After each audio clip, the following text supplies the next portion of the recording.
veins, I've been driving this train. Years in this lane, there's no stopping this flame. Cause I came to the game and I changed it to play how I like, rearranged it to my own domain. Yeah, I got what it takes, made lots of mistakes, taking shots, skipping breaks, feeling lost, feeling great, popping off, singing straight, never stopped, never changed. All the squad here to play, and I've got something to say, yeah.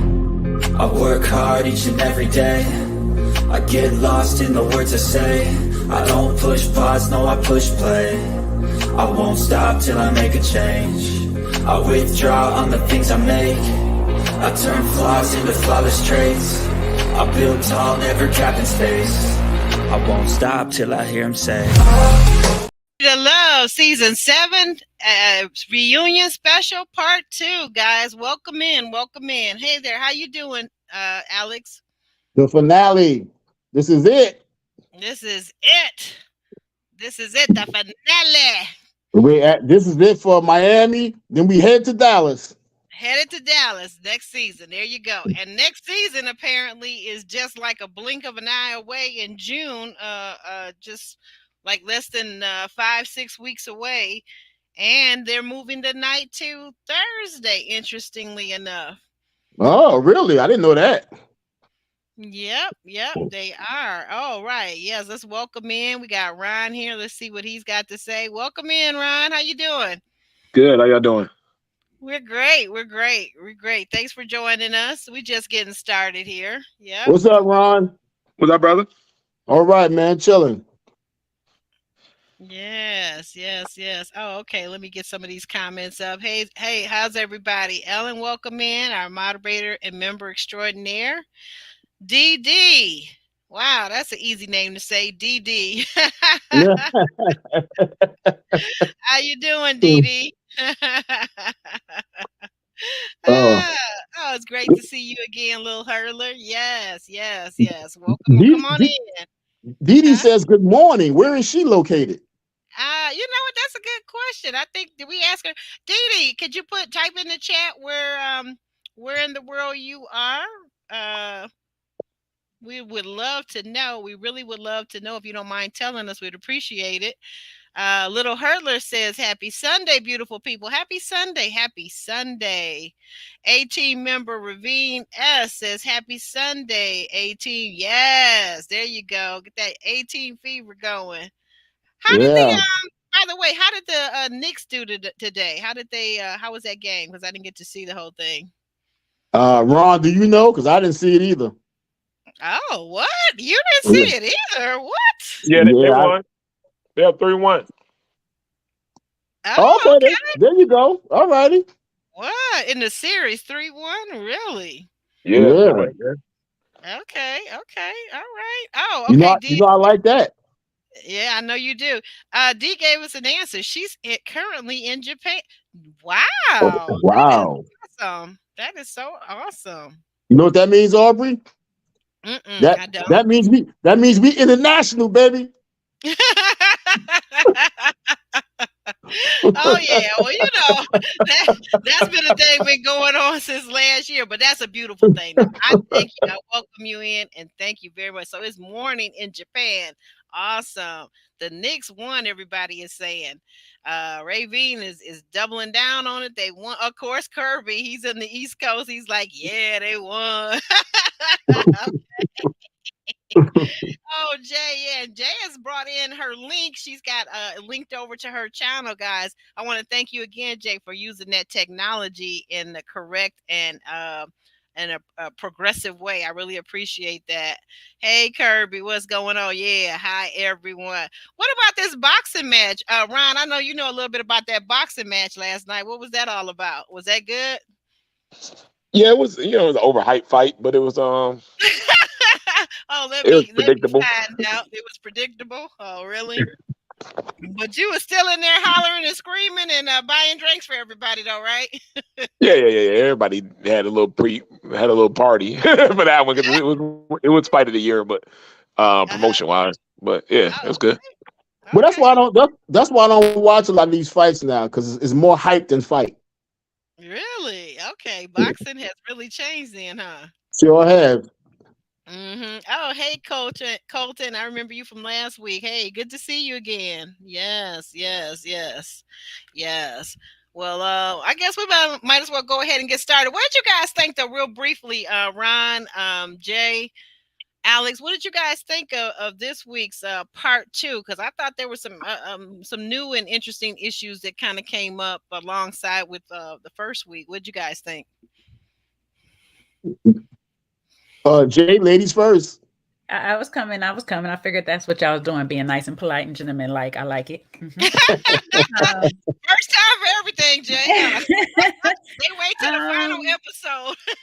I thought this is more of like overall is when you start going for more of what you want instead of what you need. And in some cases, like Cynthia, she went for what she need more than what she wanted. And it's just, I don't know. It's good. I got good talking points, so that's all I'll say. It has good talking points. It did. And we're going to get to that because I really want to know. Like, I was left with my mouth hanging open, like, what the heck happened between Cynthia and Anthony? Like, and then the body language on the sofa. Like, why was her back to him like that? Was she trying to shoot at the back of her opening her dress? Like, okay, is it that serious? What was going on? I don't know, but this Morgan Marcia feud, I found that to be intriguing as well. Yeah, that part. I was a little embarrassed for I don't know. I didn't really care for that, but I kind of see Marcia's side in that a little bit, but I think that both of them could have worked to kind of just de-escalate that because it really wasn't that serious in my opinion. Well, Morgan was wrong for starting that. She pointed the finger first. Oh, it's another one. Okay. This is from your channel. Nice. Hey there, Tree Mac. Welcome in. Just being nosy.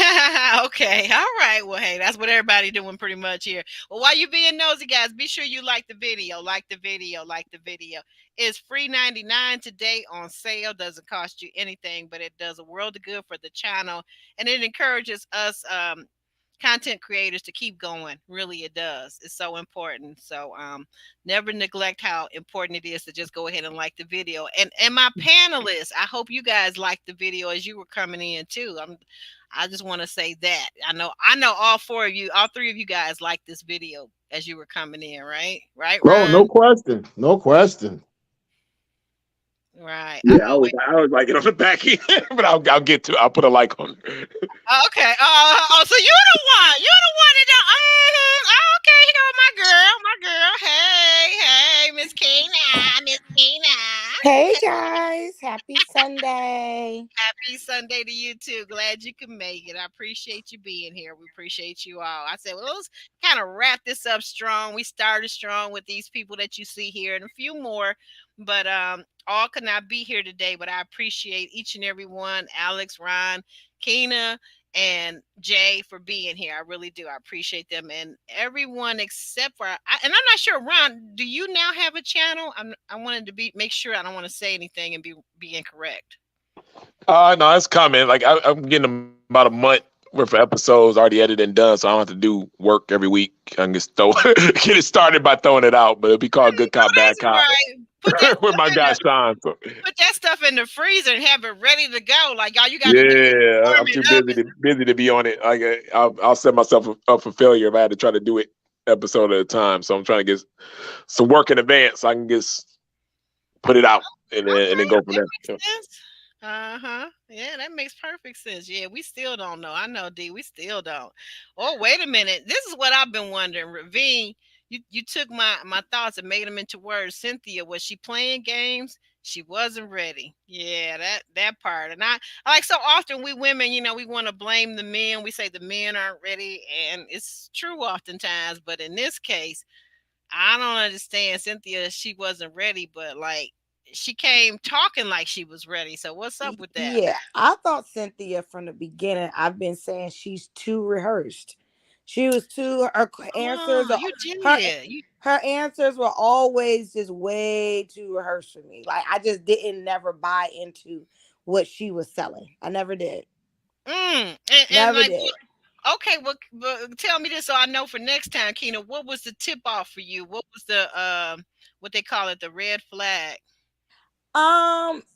like her first episode when she came in really strong, but it was like every time she spoke, it was like the perfect response. Like she like, and that to me, it just isn't genuine. Like that was just my opinion of her. I don't know her. You know, her character, she was a beautiful lady and all of that. But for me, she just sounded like she came in ready to play this game. And she did it well. Because every time they asked her a question, she was on point with every little thing. So yeah, you know.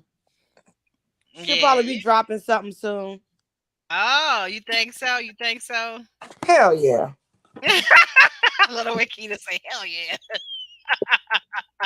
Tell your truth. Speak your truth, girl. Speak your truth. And by the way, I have to say on the air, congratulations. This young lady and her channel. What is it? Oh, the audacity has just hit over 1,000 subscribers. So you guys, this is awesome. Big news, big news. What's going on over there? Thank you. All right, you welcome. Congrats, Cookie. Thank you. Yeah, I am so proud of you guys. Everybody's doing big and wonderful things. So it's awesome. It's awesome to see how we're all growing here on YouTube and in this space, and how we're able to come together and still support each other and get these panels done. So let's go ahead and get started. Okay, guys. The Ready to Love Miami reunion part 2, we open up and they are actually backstage because if you remember when we left off last week, Morgan walked off the stage. She stormed off. She was very emotional, and Tony followed her. So she's backstage, but at this point, Tony has, he has walked away, and she is now surrounded by her girl Jeffrey. And it looks like maybe some makeup artists who are kind of touching up her beautiful makeup and her face. And she's just, kind of like trying to calm herself down. But in the beginning, she's basically kind of whimpering. And meanwhile, on the other side, on backstage, Tony is sitting down on the couch, all hugged up with Marcia, joking about how he started to say, "Bring it on." Like, what? What was really going on with that? What did you guys make? Well, Marcia is who he wanted in the first place. I keep going back to the point where he wants them all. He wants them all. The guy is a hound. But he said outright, that's true. Now I don't disagree with you, but he said outright, listen, if Marcia has stayed, Linda could have Morgan. I don't know how Morgan stayed even dealing with him after that. I don't see how she stayed after the Natasha incident. Even though they're still reluctant to say, I mean, we're all grown folk. We kind of know what happened, but they're still reluctant to say how deep they got into the relationship, him and Natasha. Reluctant to say on the air.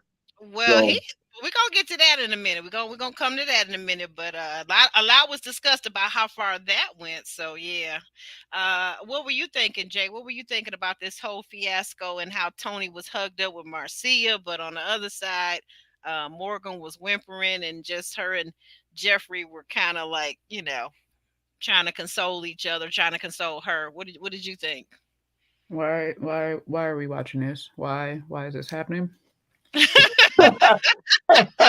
seriously, there's like so much other things that we didn't get addressed, and so my only thought is like, because we missed out on, like, I don't recall them addressing the whole Blake and Jeffrey thing, or the Morgan and Blake thing. I didn't understand, like, I don't recall none of that.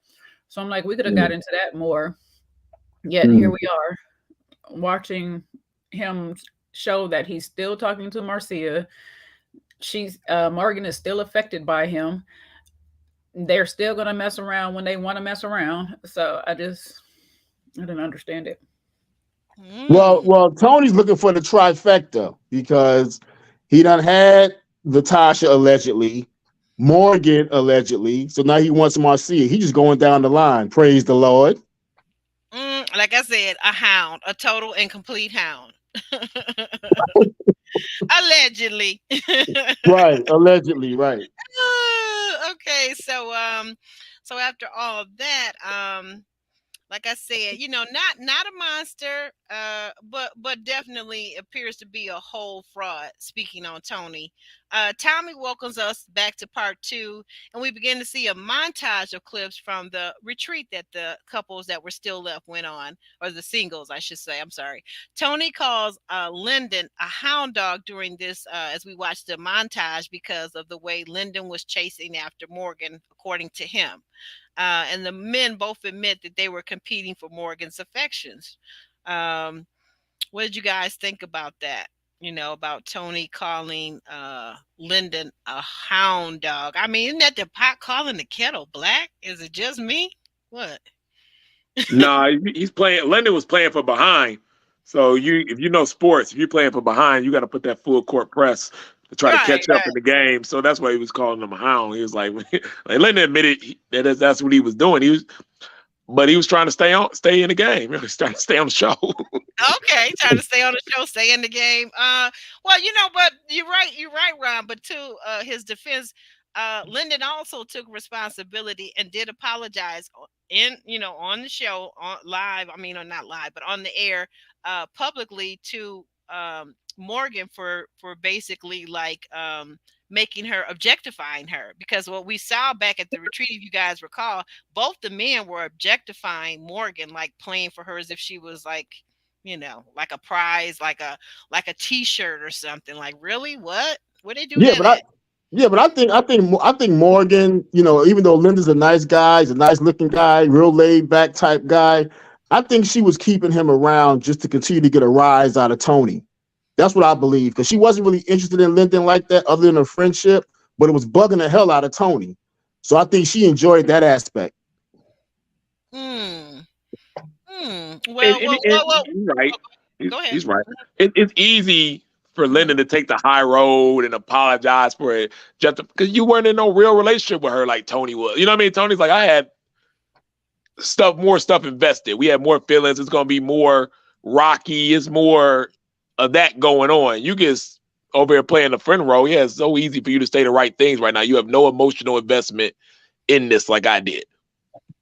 And that's just facts. Okay,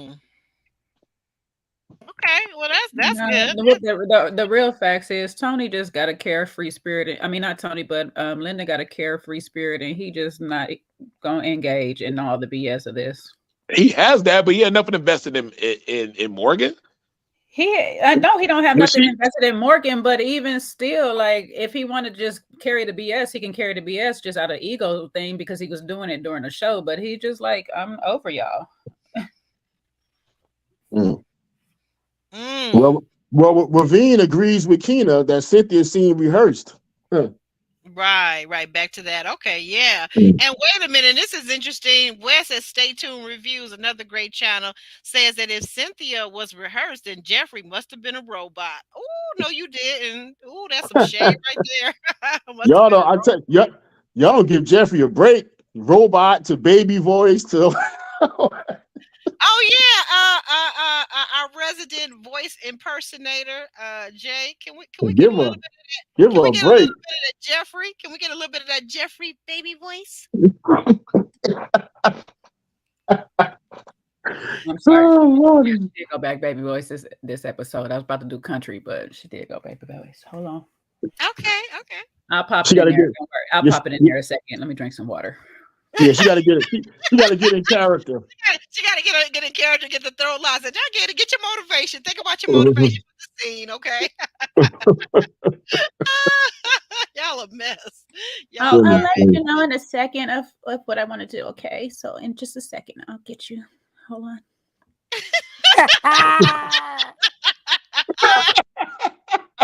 What in the world? What in the world? What in the tiny voice? I'm just gonna say that Morgan is right, that Tony is a monster, okay? You guys just don't see it, but he's a monster, and he shouldn't treat women like this.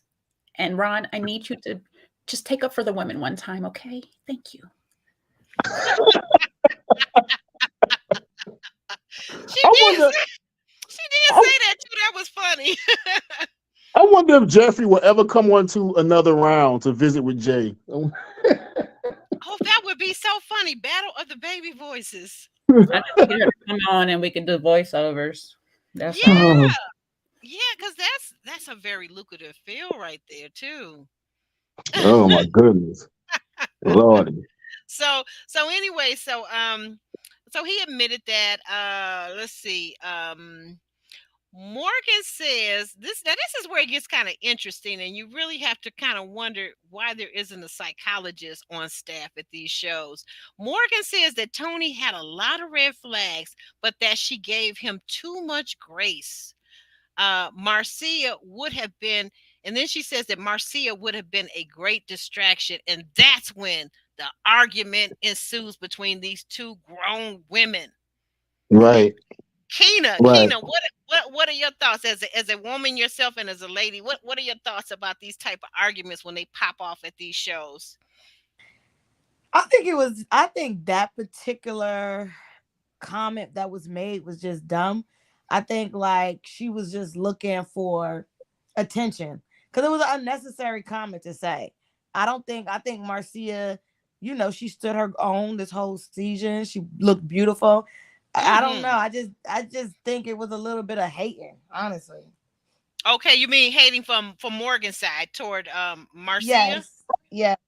Oh, okay. Yeah. Like I was like, why she had to call the young lady a distraction, like as if now once again we talk about objectification from the men. That to me was like an objectification from one woman to another woman. Like, oh, she would have been a distraction, like what? Really? Morgan was very intimidated by Marcia. She would never admit that, but she was very intimidated. She was very intimidated by Marcia, and you can see by the way Tony was sitting up under her. Much to Jay's point from last week, I said Marcia was up under Tony. Jay said Tony was up under her, and I think Jay was right. So I think that Morgan knows that, and she's very intimidated by Marcia. But of course, she's woman enough. She's woman enough not to admit that. Well, she's maybe the ego, kind of like to what she accused Tony of. It's not about being a woman or a male. It's about it. To me, it's about ego, because a grown person can admit. Oh, go ahead. I'm gonna finish your thought. No, that was it. I was just saying that to me, a grown person, man or woman, can admit, sometimes if they feel like intimidated or whatever, you can admit it without trying to make the person feel some kind of way by saying that she's calling this lady a distraction. That's on Tony. Like, you need to be aiming that at Tony, not at Marcy, right? Mm-hmm. She's not the issue. Tony is. Tony and his hoeing ways, allegedly. And when she said that, when Morgan aimed that comment at Marcia, wasn't Tony sitting right next to Marcia when she said it? Mm-hmm. Well, see, there you go. Oh, okay. Here's the thing, like, though she used the wrong word and she had the wrong tone. Okay. And especially the back and forth after is like it officially let me know that you were actually attacking Marcia, because otherwise she could have cleared it up. But what she was saying, which makes sense, but the word choice is limited in this. If Marcia was still there, Tony wouldn't be bothering her about Lyndon so much, which was true. Oh, okay. Which was true. But the only problem is she wanted to go back and forth with Marcia so bad instead of clearing it up, because she's still hurt and they sitting next to each other, and that's bothering. He's dating her, so that's bothering her even more. So it's just kind of like, yeah, as much as you was putting yourself on a pedestal when it came to Natasha, look what he did. He dropped you just the same. Yeah, the word that she was missing was the word she was missing was competition. Marcia would have been competition for it. It wasn't a distraction. There you go. Now you hitting it on the nose. Go ahead, Ryan. Because I was in a similar situation. Like I said, I had two women that I didn't choose from between Alexis and Cynthia on my season. And at one point, I think Alexis told me like, oh, well, like she didn't feel that like Cynthia was competition. And in the back of my head, I'm like, girl, you don't know how close I was to picking. I was on the edge. You know what I mean? You don't get it. Like, I'm like, you might say that to make yourself feel better, but in reality, Tony was probably real close to picking Marcia. You know what I mean? That's just how it goes on this show at that point. So yeah, so it's closer than what, you know, Morgan could sit up there and be like, oh, she was no threat. She would have been nah, she was about to take your spot. It would have been a problem. Right. And yeah, it'd be that close in these situations when we do a number one or a number two. It really be neck to neck. The women egos don't let them understand that. But from a man's point of view, we don't be knowing who to pick. We be like, oh, it's so close. I'll be honest with you. I said a couple of weeks. I believe Marcia was his top choice. I ain't gonna say number one, but I think Marcia really was his top choice. But Marcia got standards, and he can get whatever he wants from everybody else easy, and then get back to her. Well, I think he picked Morgan before Marcia. He did say that. Did he pick Morgan before? It's not he picked Morgan. Morgan was an easy target. So if I'm a hunter, I'm going to take down easy prey and then go after big game. But it's a thing with loyalty, you know, too. Like, you know what I mean? Yeah, if I put you in my number one and you didn't do anything to get out of my number one, that's why I was with Alexis. When I put her in my number one, it wasn't about the fact that she was holding on to that spot. It was like she didn't do anything wrong to replace her. So if we're a loyal guy, you know, old school kind of guy, like Tony is, kind of like I myself is, I'm not going to just move you out the number one spot just because. No, that's what it is when you have one that you run. That is really when you have one that is locked in. And y'all like to call it loyalty, but y'all have it locked in because she locked herself in. Y'all hold her there while you still chase after what you want. That's what really that was. And I want to understand this loyalty thing, because if you still laying down having hot and heavy time with all these other people, how is that loyal? Explain that to me, sir. It's one-sided. But no, it ain't one-sided. What he wasn't at that point. These is going through phases. You probably wasn't, but I'm talking about like in Tony's case. He wasn't. How he wasn't? He was smashing Natasha. I mean, allegedly before. He was telling. Thank you for that. I gotta give Tony. I gotta stick up for him. And I know y'all gonna hate this, but on the Natasha thing, he told the truth. One thing that we know about Tony is Tony don't lie. Every time Tony been hold to the candle, Tony been like, "Yeah, I did that. Tony I said that." Absolutely does lie. He doesn't. What lies he told? How he don't? He ain't told a lie yet. Every time they hold him to the. Ron, hold up. What about the 6 months lie that he told to Morgan? He sat there on the stage and come on. What lie? What lie? He told Morgan that in 6 months he was gonna be ready to wife her. Come on now. Yeah, if she was the right one.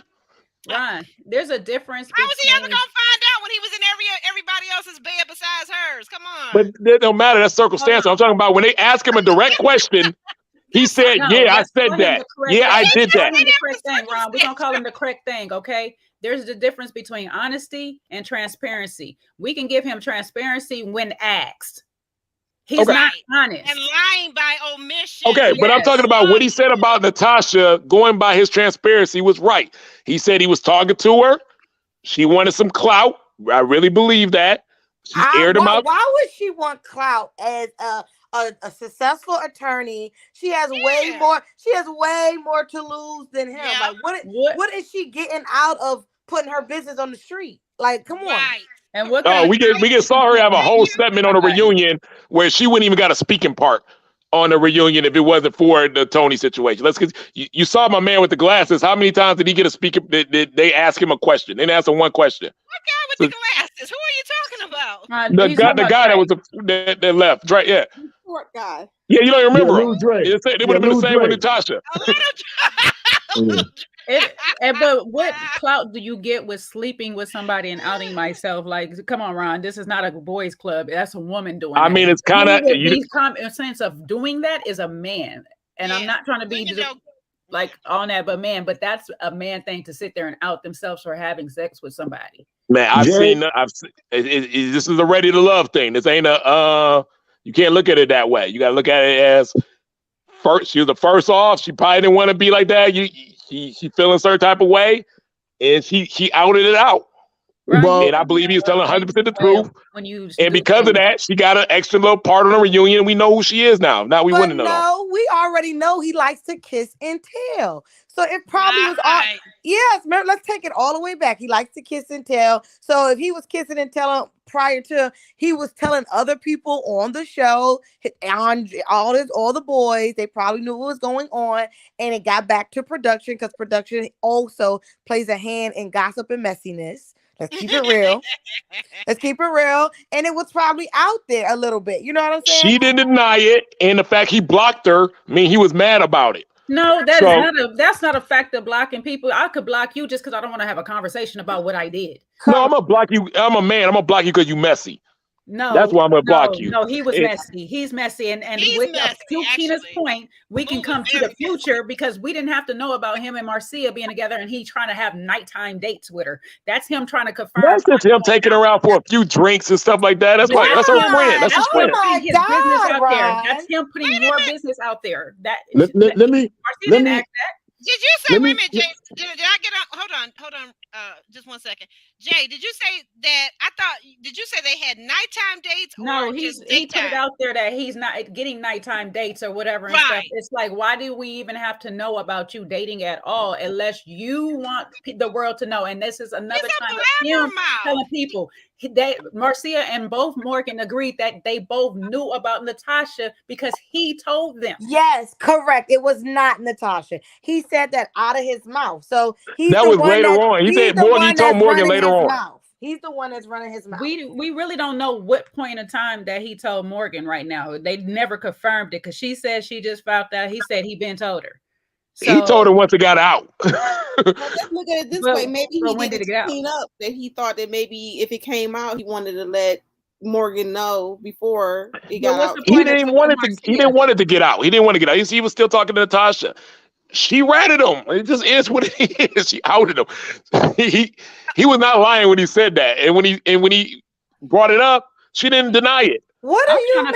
I'm trying to figure test you got in your bag. If you're a woman and you're already off the show and you let production know some information, you are doing that for clout. There's no other reason. Why would you? You're just assuming that, like, hard stance, assuming that she's the one who did it and just denying that he could have. Has he denied it? He called her out. Did she deny it? We don't know that he denied it. We don't know what editing left out. Yeah, exactly. And we all know the editing plays a part. So that is okay. But him saying that she leaked it, him saying that she tried to hit him up to kind of explain, and he blocked her on it. It just all makes sense of him saying, I was mad about that. That went cool. He blocked her because he's a shady ass. Maybe he was like Natasha, you ain't here for the right reasons. We over here talking and having sex, and you over here trying to get in good with production by outing information about our private life. But what did she, as a woman of her stature, she already has clout. She didn't need Ray to love. She already. They don't think like that. You think people think like that? They're on the show for a reason. They want to be on the show. A bunch of followers. She wants to be on the show. They want to be on the show. They want to. Nobody wants to be the first person kicked off that show. I was the first person kicked off. You think I gave a? You were different. You were the only one that didn't come up there different. But I've talked to numerous of people. But Rob, why was he? Here's the thing about it. Why was he tiptoeing around after she got kicked off and having a whole side relationship with her and call her a 2-week stance? What was that? 2 weeks ain't a whole side relationship. What are you talking about? I'm saying, but that's what he's saying, but we don't know that. That's him saying that. That's my whole point. He's shady. You don't want to admit it, but your boy is shady. But I'm saying we already say he's been transparent. He's been saying the truth on what kind of happened.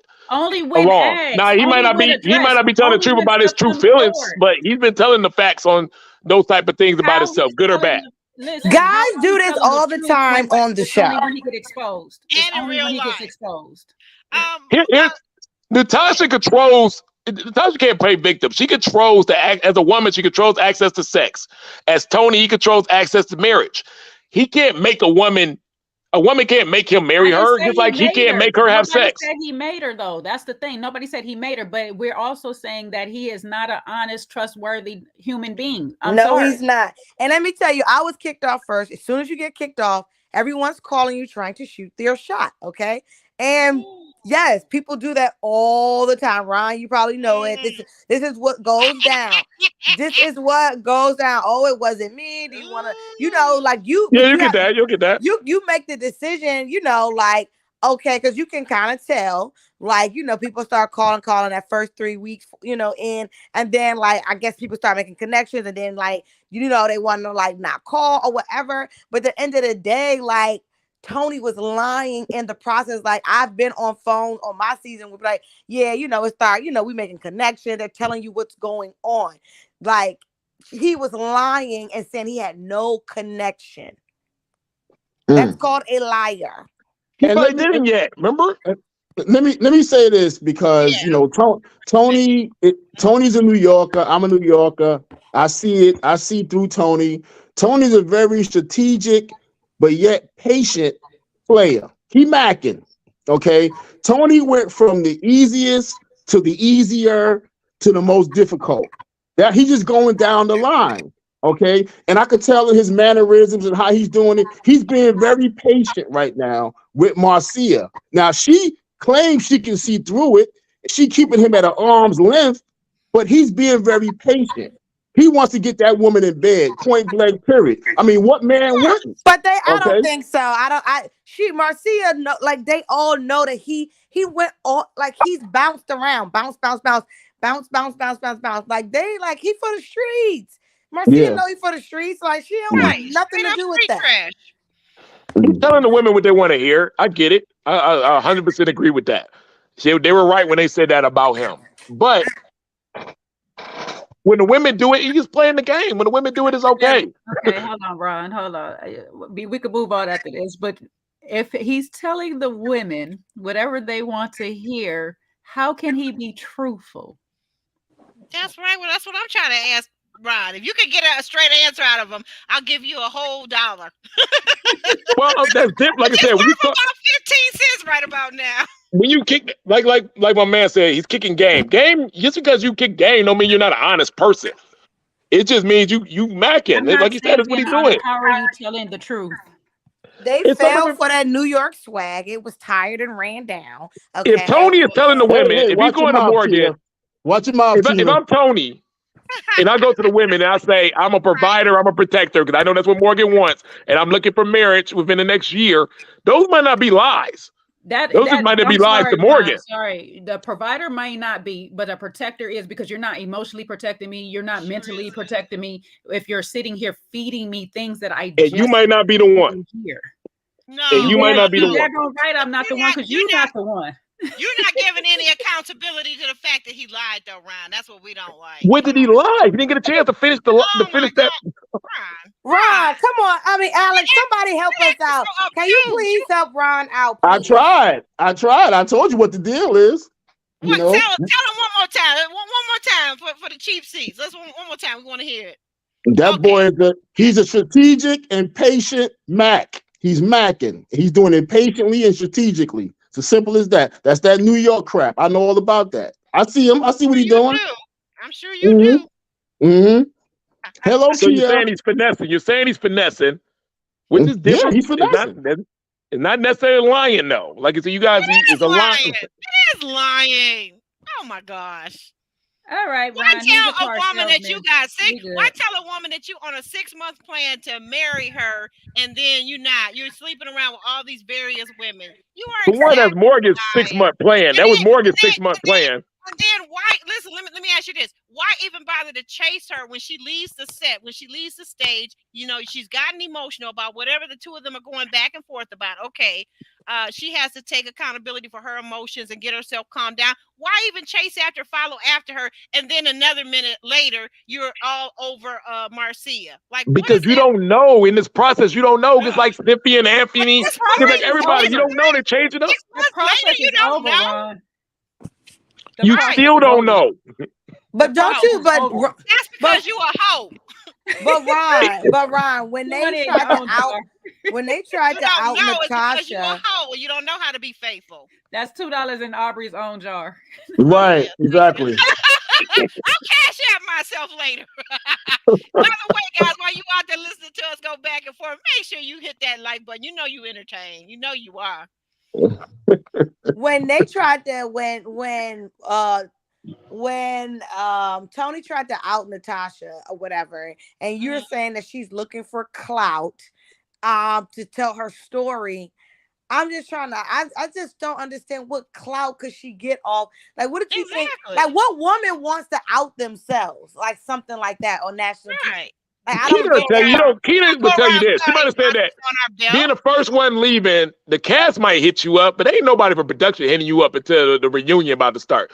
So if you got a hold of somebody with some information, that is not true. That is not true. Changed, that is not true. If you are cool with production, they will call you to come do different little things all the time. Trust me, it is happening. I can say that for myself. During the filming? Break it down, Keena. During the filming? Break it down. I'm not talking about after. I'm not talking about after. I'm talking about during the filming. You'll be surprised what they might suggest or ask you to come and maybe expose or do. You'll be surprised. Production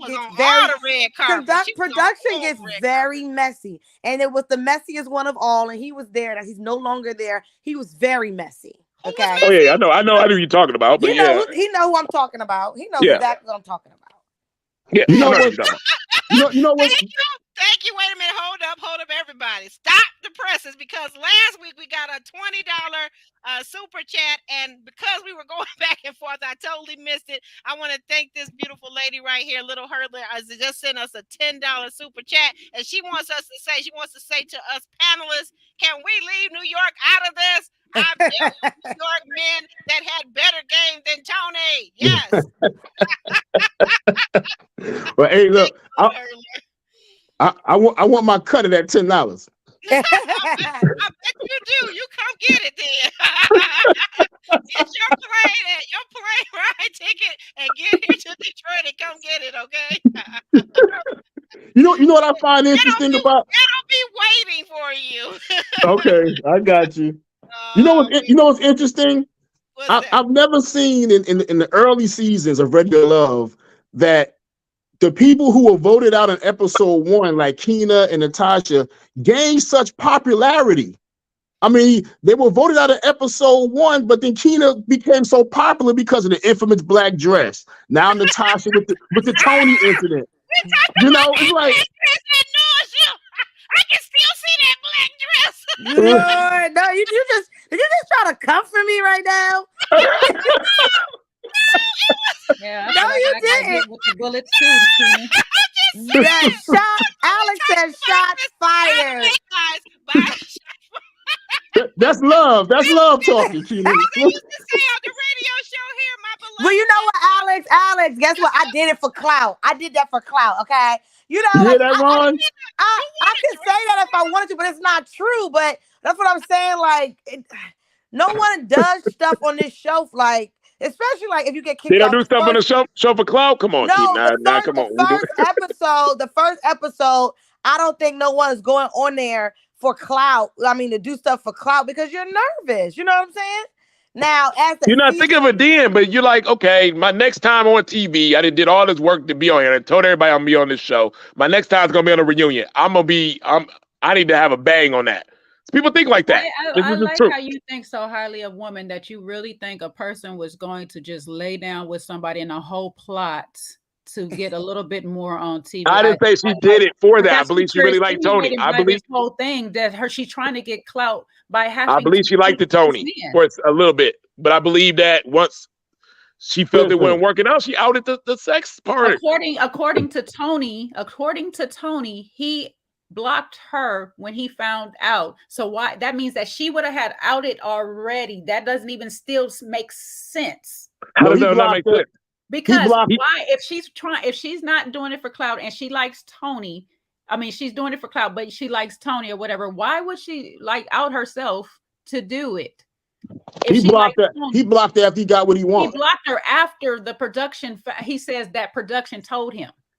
Yeah, production probably hit him up and said, "Yeah, we heard about this." And he was like, "Dang." So that's after. She he told before. See, if she did it after he blocked her, that's a whole different thing. Then it's probably like, okay, you just trying to get back, spite, whatever the case may be. We can run with that story then. But before, it makes no sense. I like you. I'm sleeping with you. So I'm just going to stop liking you, decide that I'm going to tell production for what kind of clout. She didn't stop liking him. She didn't know Tony was going to react that way.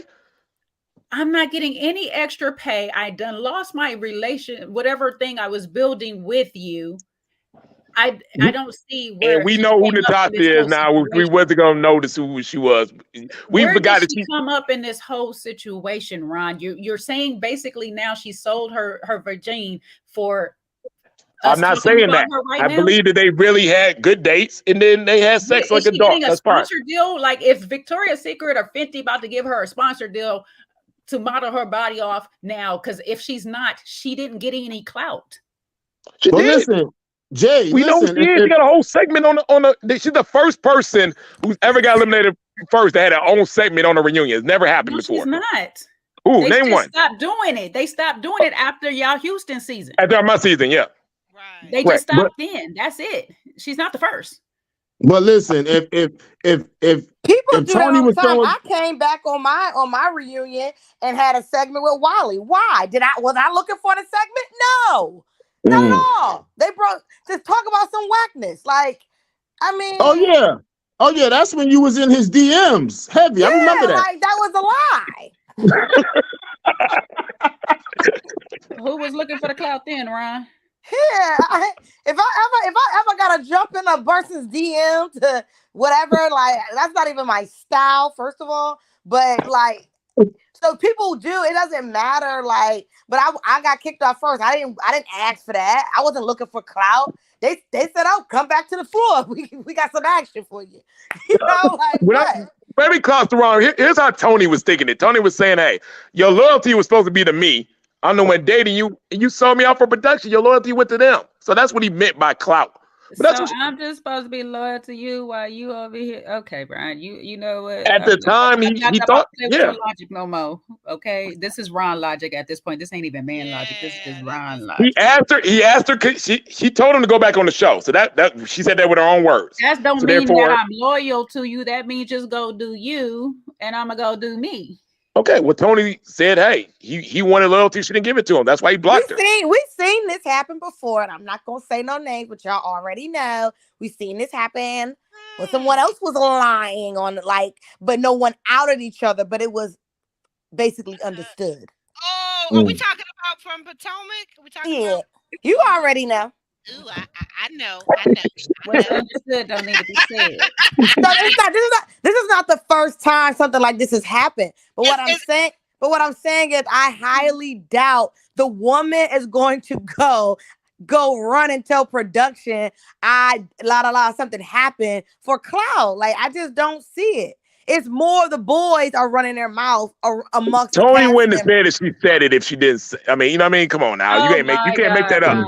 Okay, how can you make that up? You was gonna make up that she told production. With you anymore? Okay, so everybody else on this TV can make up things, but Tony K. Oh my God, I'm done. Okay. So Tony outed himself to production. He outed himself to production. Then told Morgan, "Come on now." I'm not even saying he outed himself to production. It could have got around from any kind of way, but just him having a conversation with Marcia or Morgan. Like Keena already said, they listening on different occasions. It could have been Morgan for all we know, but you know what I'm saying? Maybe it was Natasha talking to the girl. I don't think Tony outed himself. On Natasha, like, come on, bro. Listen, but the fact is, Tony getting his loins satisfied. If they fall for the game, they all grown. So if they fall for the game, is it Tony's fault? Yes or no? No, it's not. No, it's not. It's both. You can't say that if a criminal comes and robs you, is it your fault or is it his fault? It's his fault. I mean, at the end of the day, you got to have your mindset that you're on TV and you can't take none of these jokers serious until them cameras officially stop rolling. Like, and that's what needs to always be to the front. Because, like I said, them cameras stop rolling and they like, well, thank you for filming, and it was great knowing you. And a lot of dudes roll out. They done. Well, let me ask you this. Well done. Well, let me ask you this, Cookie. Is it when the cameras start rolling that you went into Wally's DM? What in the hot heck? Don't get me on my show. Hey, New York is coming out of it. Alex now. Hey, Alex.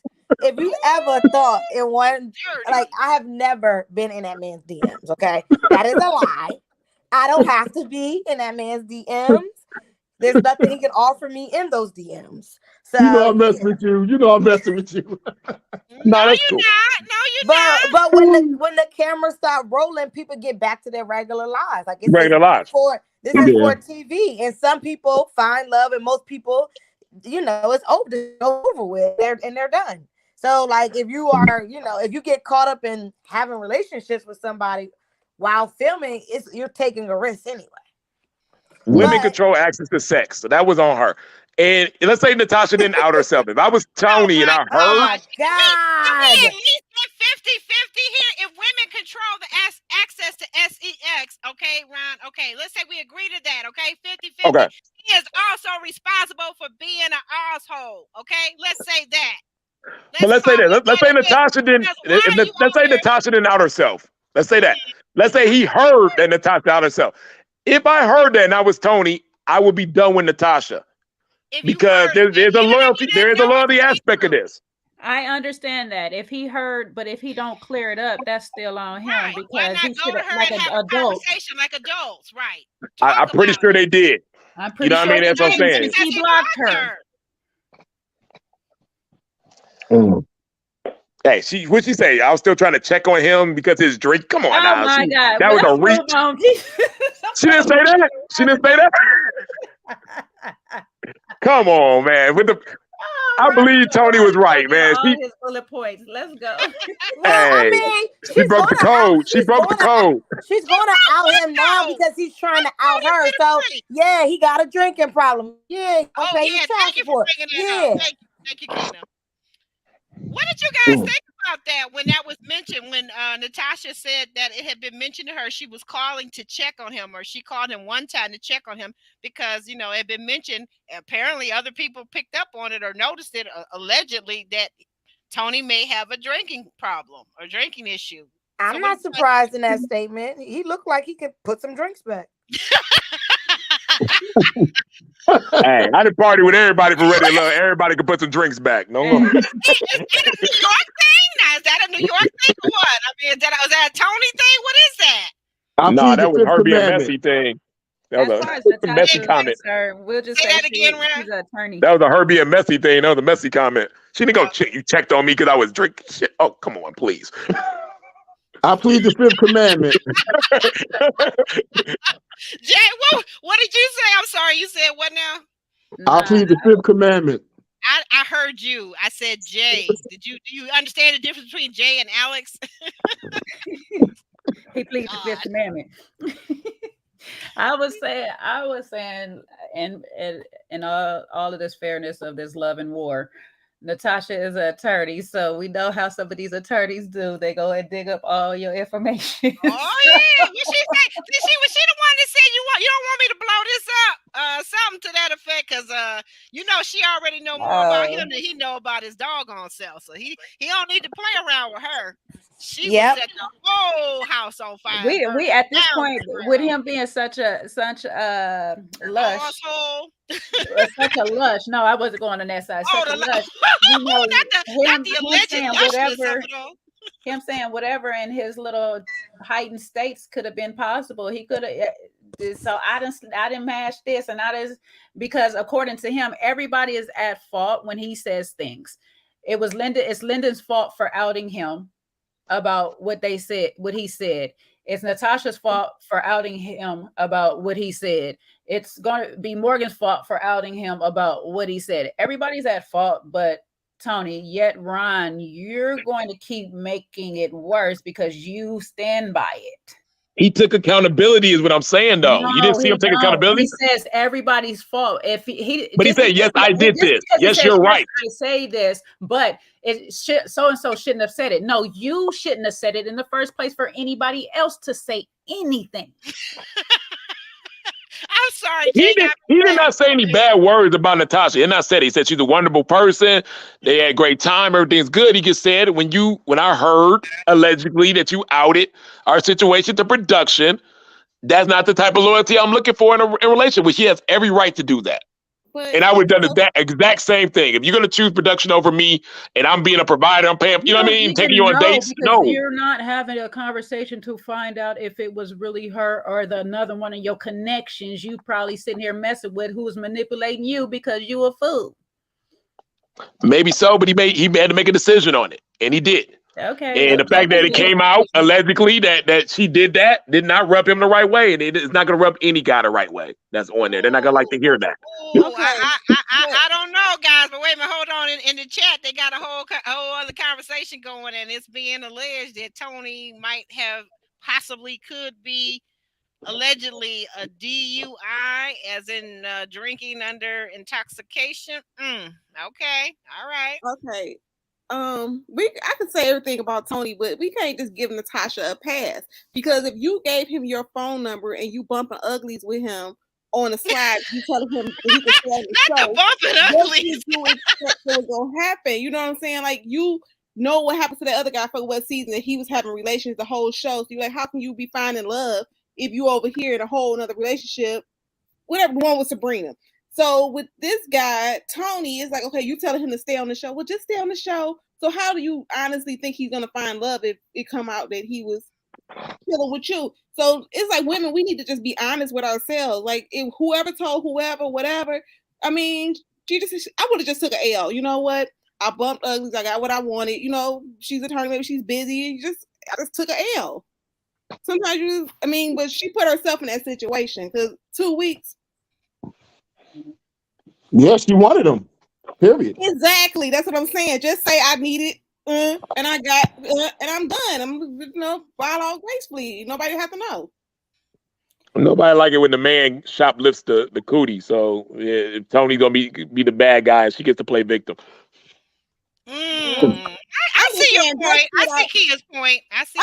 But like I said, that don't let Tony off on his accountability. I'm sorry. It doesn't. But when two things can be true at the same dang on time. Okay, go ahead, Kia. I'm sorry. No, I'm just saying the fact that she said, "Oh, you can stay on the show." Like, really, if like women in our feelings and our emotions, a lot of times we are, and I'm not saying all women, but a lot of us are. So you just gonna be like, okay, you just laid up with me, and then I'm gonna let you just go on date. Like, I'm gonna feel comfortable with you just going on dates looking for love. Like, is she saying that she didn't want nothing more from whatever? Then why she in her feelings now, like calling them out? I don't know. It's just something else to that. Like, just she had to tell him that he could stay on the show, because she know dang well she wasn't gonna leave it. Like she said, for the tables will turn, because she came there for a reason, and everybody's reason ain't necessarily coming there for love. Let's just keep it real. Some people do like to be on TV. It's okay to say that, guys. We adults. Some people want a little fame. It's okay to say that. Right. But the thing of it is, he conveniently forgot what he said to her, and I don't disbelieve her. I think that's what he does. He says to women, to each woman, what he thinks they want to hear him say. It's called game. Liar. No, it's called lying. It's called lying. These women put their best representatives on. If you heard some of the stuff, some of these women. Ron, the best game in the world, and I'm gonna tell you the honest truth, is being truthful to a woman, because she is going to make her decision. She probably already made her decision what she was gonna do before you even opened your mouth and ruined it for yourself. I understand. I love honesty. I love honesty in game. That's what I'm saying. That's the best thing. And Tony was just not honest. I'm really. But what I'm telling you is, these women. Listen, we seen it with Cynthia. We seen it with Jeffrey. Listen. Okay. I know you want to really cape for this man and stuff. And yes, Kia is right. Natasha can hold herself accountable. She needs to hold herself accountable so she won't be in this position again. Because she wanted what she wanted. She could have came on the stage and said, "We hooked up. This what it is. Whatever." 2 weeks is not a relationship. I'm sorry, especially if we're not saying it verbally to each other. Now, I really don't know what these two people is telling each other, but that man has not been truthful in the way he needs to be in a relationship. Let these women decide if they really want you. That's why you over here pressed about Lyndon, because when you got cracks in your game, another player can play you. But who said it was 2 weeks, though? Where are we getting this 2 weeks from? They said 2 weeks. Tony said that. He said it. Tony said it. And that could be a lie, too. How we know? Exactly. It that could be a lie, too. Because he's definitely accustomed to lying, so it probably is. I don't think he had time to do it more than 2 weeks. She didn't dispute it. That's when she pulled out the drinking cart. But here's the thing. But actually, too, why did he say that? He said that to disrespect her. That's exactly why he said said to let her know there's a time stamp on this, and he really needs to get the timeline together for it to make he really save does, itself. because if the timeline is Morgan just found out that week that she exit or blew it all up, whatever the case may be, if that's the timeline, then 2 weeks about right. It's not about right, because that date was dang near week 7. Oh no, Morgan brought that up like at the end. That was when they was unraveling. Exactly. That's closer to the end. So like, how is that 2 weeks? She had that in her back pocket. That was just because they were unraveling. If they were together, that would never got brought up. If they was gonna be able to make a love story out of them two, they would have never had her bring that up. That don't even make sense again, Ron. Okay, all right. So Ron, okay. No, this is just TV stuff. Like I said, if they weren't gonna bring that up if they didn't have to. They weren't unraveling at the time. Remember? That's why it came up later. Yeah, Aubrey, this has been riveting. But get to the next card, because we'll be on this all night. Thank you. Thank you, Alex. Okay. So moving on. Thank you. Dre bounced back from C19 and right into a love triangle between Cynthia and baby voice Jeffrey.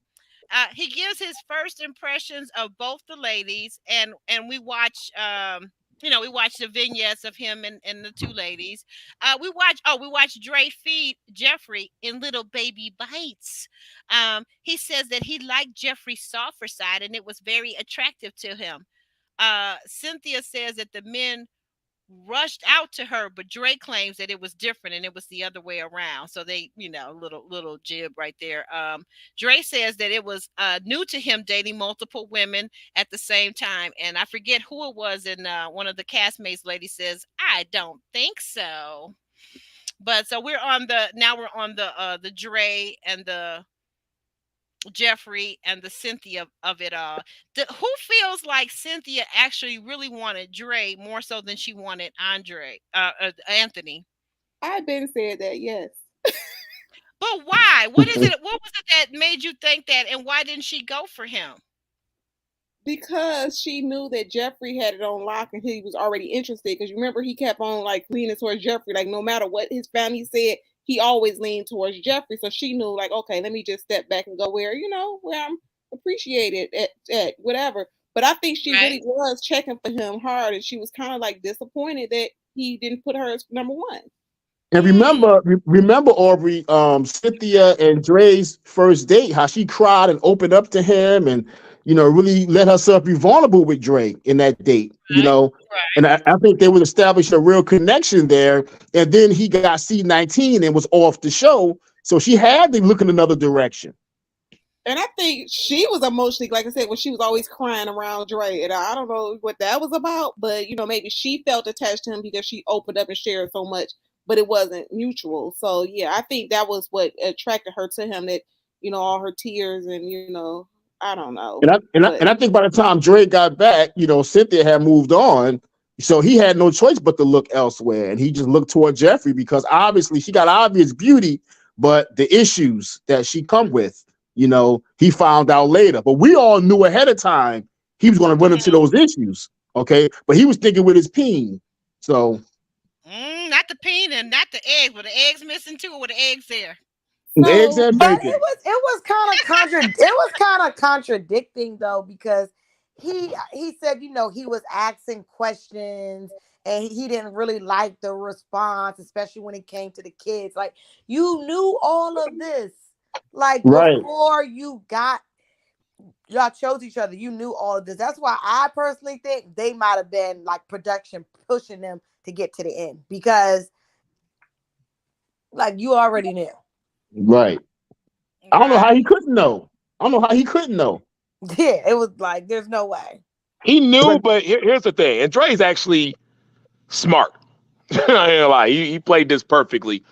But he told the truth. What he was saying was, okay, we making this push to get to the end. He's like, he admitted, I'm playing the game, but I'm not going to sit up here and ask some hard questions on camera to this woman, put her in an embarrassing situation or anything like that, when I don't have to. You know what I mean? I obviously see that she's here, you know, for the show. I'm not going to do that. I'll ask the questions after where I'm held accountable for it, where I have to actually be with her and pay for dates, stuff like that. If production is giving you dates and paying for it, you don't got that much skin in the game. After he asked the questions he wanted to ask, he didn't like the answers, and he went away.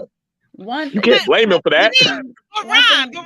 But would he have had plenty of time to ask these same questions on their phone conversations during the process? He would, but guess what would have happened? Remember who was the guy that she went on a rodeo date with, the horseback riding?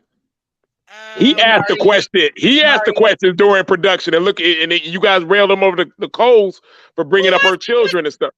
Who was that? Jay, who was that you said went on the date? DeMario went on the rodeo. DeMario, yeah. DeMario asked the same questions that Andre probably wanted to ask, and he got railed over the coals. Andre's like, okay, I can't ask those type of questions on camera with this woman. I'm not gonna do that. So I'm gonna back away from that. Because he already seen it happen. He already saw. You're making it sound worse, Ron. I was about to help him out, but you making it sound worse now. Okay. Yeah, I'm gonna need you, Ron. I'm fighting over here. I'm hollering. We're not gonna do it for everybody now. Because Jeffrey's really the first person. Let me help you out. Let me help you out real quick. Let me help Jeffrey's you out. The first. Okay. Let me help you save him. Let me help you save him real quick. Now, there's a point in this whole thing where Jeffrey makes a comment, and this is where a timeline is definitely needed, because she sat there and said, Dre said, how we gonna raise our kids if I'm busy being stepdad to yours? When did he say this to you? Because you still chose this man if he said this to you prior. And it's hard for me to believe that he said it after, because you said soon after he changed on you, and 2 weeks later you hadn't talked to him, but 2 weeks later you called just to tell him that you were coming into town. So I'm like, you already knew his truth. Mark Anthony gave her his truth too. So he didn't want no kids. You already knew his truth and you still chose him. So why are we here trying to make him seem like he's totally bad? Now he's still a douche for saying how we gonna raise your kids, and I'm actively pursuing you.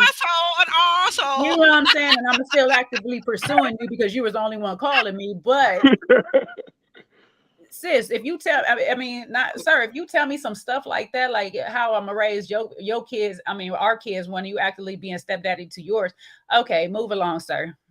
Jeffrey made it difficult because Jeffrey's the first person that has led and talked about her kids so much on air.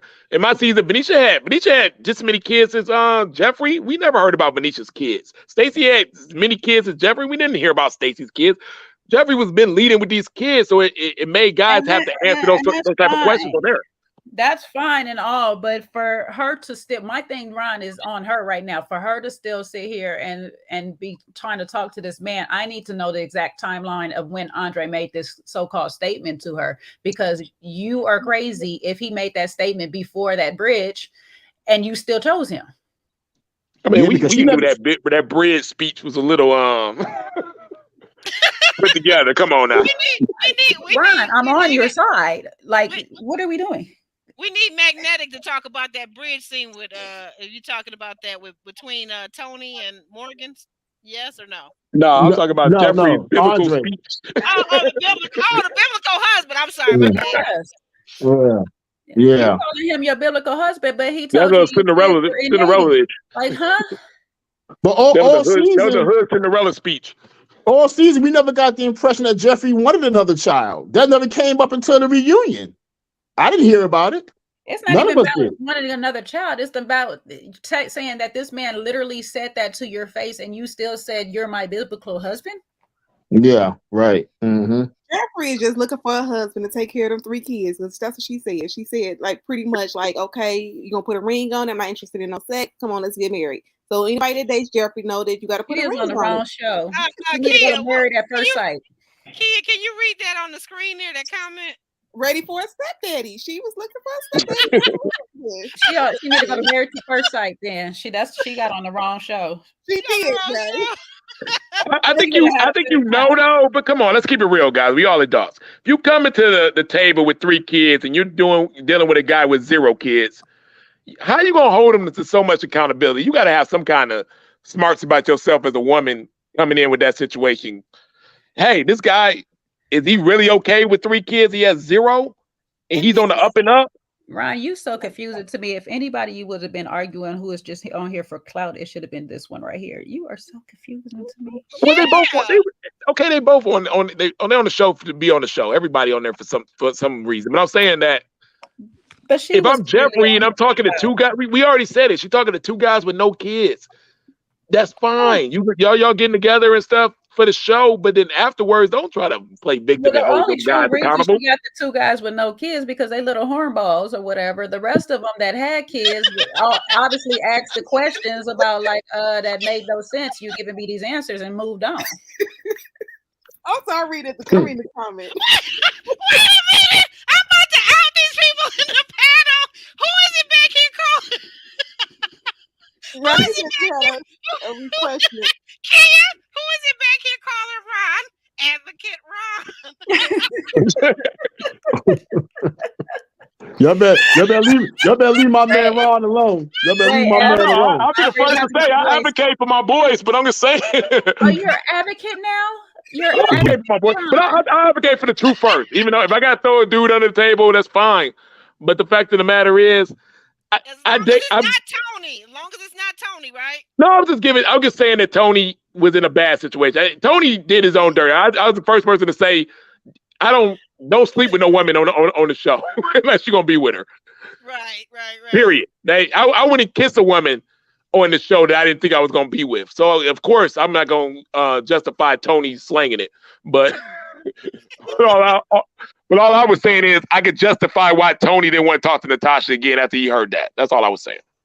I mean, and we're talking about still him be an adult and have a conversation about that, because he didn't have to just throw that relationship away and ghost her by blocking her. That's what 16-year-olds do. This man is almost 45 years old. What the heck?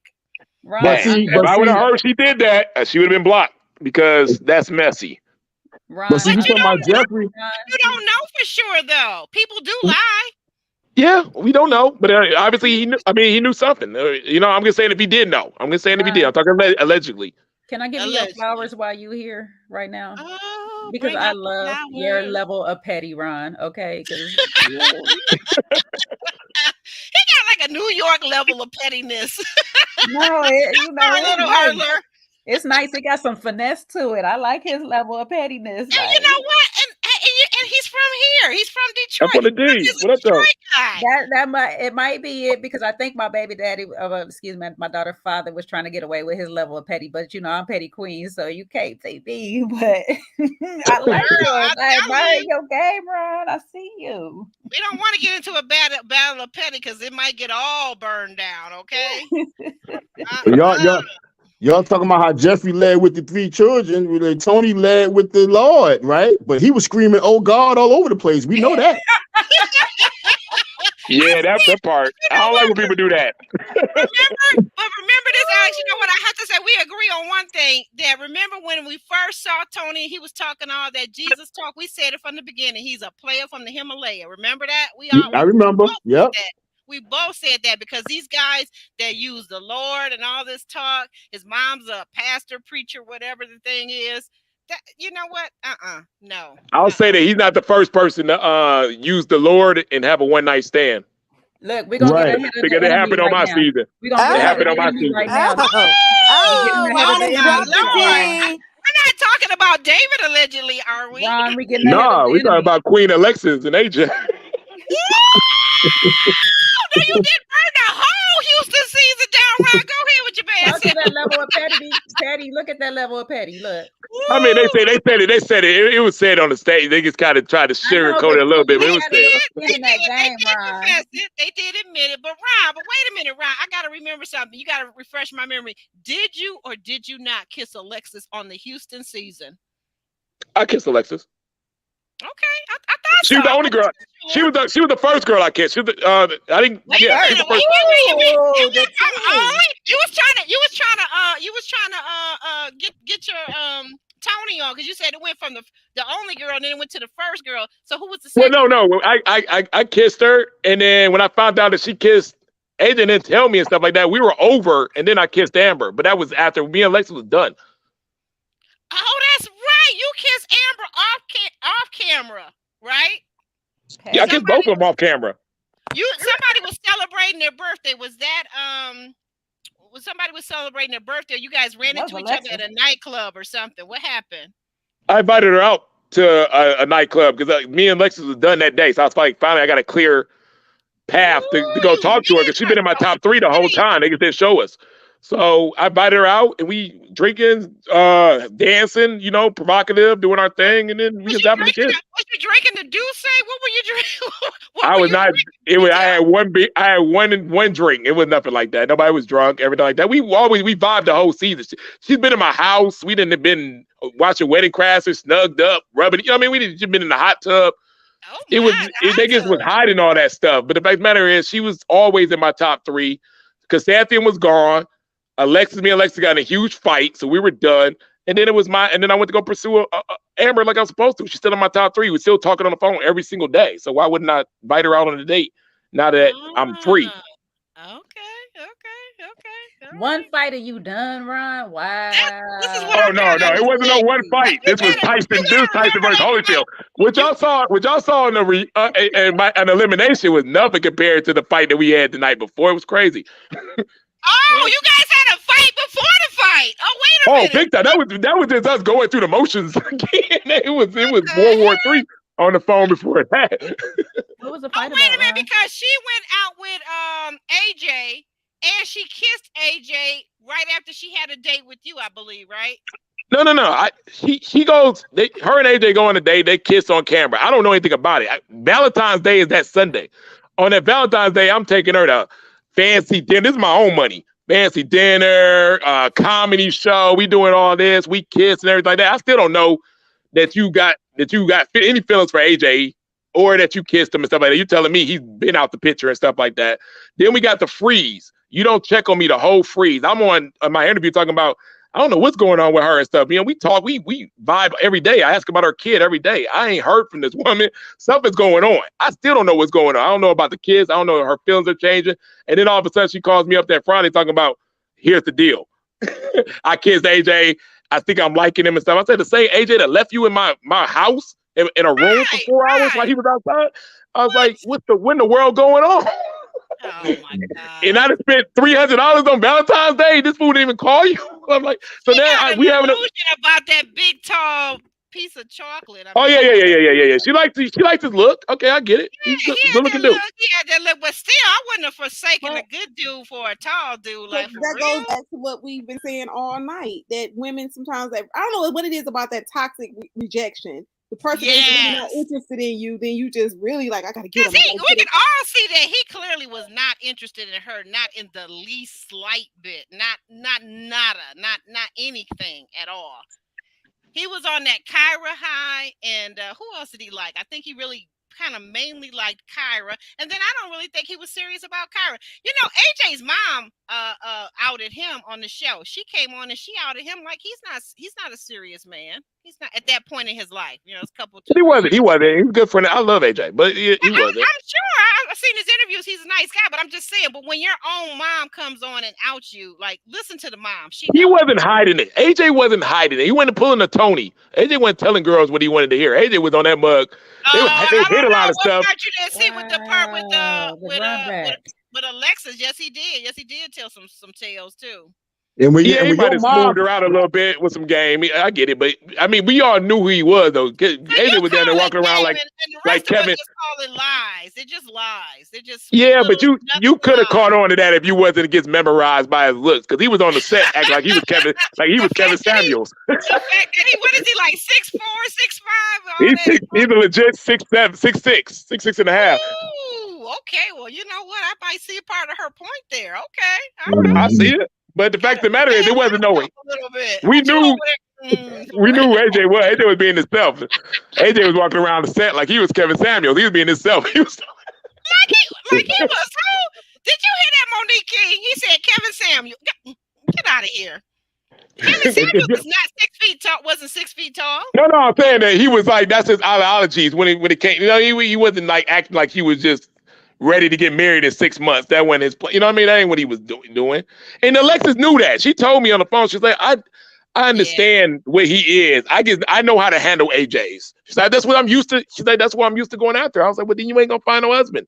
No, not at all. And then when I saw her husband, I was like, I could not even understand how she let her husband get away. I was like, you know what, this lady. And I love her husband. Husband's a good dude, but there's another story on that. Oh, okay. Well, between him and her husband and David. We'll talk later. Okay. Okay. Her husband was a pastor, right? Alexa's husband. Yeah, he's a pastor. Good dude. I work out with him. He cool, but him and David is in. That was the most shadiest thing that ever happened. Oh Lord, have mercy. Let me get back to my note first. We can ask the same question. How could Jeffrey's two baby daddies let her get away? She beautiful. She this. She that. How they let her get away? We got some issues there, don't we? Okay, but again, you could be cute, but ain't got nothing going on upstairs, or you could be crazy as a Betsy bug. So hey. all of that. I mean, when you're cheating, though, if somebody's cheating, then to me, I don't give nobody a pass for that, male or female. Like you have every right to get out that marriage. If that man is cheating on you, sis, or if that woman is cheating on you, my guy, no explanation. You can leave. I'm okay with that. I'm not gonna tell you why you let that good one get away or work it out with that spouse, because you just crossed the upworth of trust in that relationship. And that's hard to get that back. It takes a special person to overlook that and get that back. By the way, Kia, I gotta promote this. Kia just did a new video on her channel called Kia Simone right here on YouTube. What is it, Kia? Girl, you made me forget what I posted. Something about cheating. Let me get me this. Cheaters never win or something like that. And I mean, it's like about maybe 3-4 minutes long, but she gets to the 3 minutes. Yeah, she gets to the root of it, girl. Go ahead with your bad self. But we're gonna move on. We get back on the next segment when we come back from commercial break, and all the ladies, as Uncle Nephew Tommy says, all the ladies love New York City Tony. Tony is the smooth Tony from up top, and he's also a bit of I said a man. I don't even want to say that, but it starts with a W and ends with an E. A little bit of a man whore. He seems like a man who has no plans or intentions of being monogamous or faithful to a woman. He's for the streets, basically. Tony claims that Natasha told the producers they slept together. I think we covered that. But then Tommy, now this in a turn of events of what is this? The 7th, 8th season of Ready to Love. Tommy finally calls out Tony. He tells Tony that he broke the rules of the show by seeing Natasha outside the show while still on the show. And he tells the men that it's time that men just really treat black women with respect, because we've been holding black men down forever and a day. What did you guys think about that segment? He did say it. And, I agree with that to an extent. They do hold us down. Our mamas held us down. Our grandmamas held us down. They were doing that while our dads and uncles ran the streets like fools and still held them down. So from the past generations, they held us down. But where the betrayal comes in now is that all of our life, right, we coming up, black women holding us down. And the minute we see an inkling of success, we run opposite of black women. And that's where the betrayal and the hurt comes in a lot of times with black women. And I've said it out loud. I'll say it again. When we get our little bit of success, we've been dating black women our whole life, and now we earn an extra $5 an hour, we want to go and find a white woman. Say it again. Come on now. Say it again. That is cap. He is not lying. He calling them out. What? That ain't what the percentages say. That's cap. Black men want to be with black women. We know this. Oh no. Most black men's first choice is a black woman. We've done the statistics on this many times. I'm talking about successful, affluent black men. As soon as they get something, not the average everyday Joe. Well, we can't. I'm not talking about the guys on TV. That's different. That's a whole different beast. But if you're just talking about a lawyer, somebody who got a degree, they date black women. No, all right, lawyer, doctor, whatever. Multi-millionaires, okay? I'm talking about these guys. When they get into those millions, they look anywhere else but at a black woman. Okay, so if I'm a millionaire and I became a millionaire and a black woman didn't help me build that million, I can date whoever I want. Because she didn't help me build that. She went with me at the beginning when I was struggling through it. These women got to be able to get with these men early and build with them. Ron, don't come to me now that I already got millions. I'm gonna be single. Ron, you know a lot of black women have wiped your nose and wiped your behind and did all this kind of fed you and did all that kind of stuff. And they have, but guess who didn't do it? Her, who trying to get it with me now that I got millions. Right, but why would you run away from the image that raised you? That's the part I'm talking about. The same image of a strong and resilient, beautiful woman that raised you and made you who you are. Why run away from that now that you got some success? Okay. So it's sure, I don't like my mama because maybe that black woman that you was dogging when you was at rock bottom, she get tired of your behind and she play the same game you playing and you like, oh, she not loyal, and then you jump over to something else when you get your money. That's not fair, because again, a lot of times the black woman puts up with y'all mess when you don't have nothing, and then when you think, oh, she crazy, y'all majority of the time men make the woman crazy when she crazy. What Jay said earlier, if you tell her the truth, most women can respect the truth. But when you lie, then you want to know why she pulled up to your job with, the rag on, the kid, one baby on your hip. It's because y'all drive her crazy, and then you want to step out when you got millions. No, Kia, we got a lot of selfish mentality in the black community, and we got to build together. Like it's too much selfishness. Everybody's trying to do it by themselves. I ran to my housekeeper came in the other day. And she has a husband. She's a maid, housekeeper. Her husband's a plumber. She went up on her prices, right? She's talking to on the phone, on the speaker with this black woman who has his new house in Pearland and stuff like that. And she justifying her price and things of that nature, why she went up. And the black woman's talking to her like, you know what I mean? You get to come over here, you clean a nice house, it's not that dirty and things of that nature. She's like, it's a nice big house and it's comfortable, like talking to her like that. And the Hispanic woman was like, my house is 2 times the size as yours. She's like, all the customers I have where I do the maid service, I give the plumbing work to my husband. Every plumbing job does the plumbing, I get the maid service. We built the empire together. We're together. We built this. That's what I'm talking about. Yeah, we built this together, and we helped. The reason I don't got a Mercedes outside is because I helped 7 of my family members. That big house, they all live there. Who have you helped? Lady in Pearland, single black woman by yourself, talking about my maid, my house and things of that nature. Who are you building with? You're not building. You're going on a selfish path, and you think you're going to win that way. This girl's the maid, and that's the plumber, and they're killing you. Got way more money than you, and not and humble about it. Yeah, and does a great job as plumber's bringing in bank. I try to tell my girlfriend, she's like, oh, he gotta have a college education. She's a Michigan graduate. He gotta have a college education. He can't be no tradesman. I'm like, okay, girl, that $250,000 a year plumbing, you missing out. Whatever. And guess what? This family ain't them. They're not happy. It ain't about that. It ain't about the fact that they're so in love and they're using the marriage for their own self-happiness. They know that they're better together. They got to partner up in America to make it and build and things of that nature. And they're on code. They're on that path. And we, as black people, we need, relationship-wise, we can't be thinking about all our happiness all the time. A marriage ain't supposed to make you happy. You're supposed to already be that beforehand. Y'all need to be building. That's true. I don't know who said. I don't know who said marriage is gonna make you happy all the time. I don't know who said that lie, because that's not true. In life, can somebody show me one person who is happy 100% of the time? Can they show me single, married, in a polygamy marriage or whatever? Can somebody show me who it is that's happy 100% of the time? There's nobody out there that's that. And I agree. Say again. I didn't hear you. No, I was just saying, most people you talk to that's been in the game for 20 years, married, they say that they had periods where they couldn't stand their husband. Especially Judge Lynn told her, she'll say all the time before her husband passed, like, okay, it was 3 years where I didn't like that man.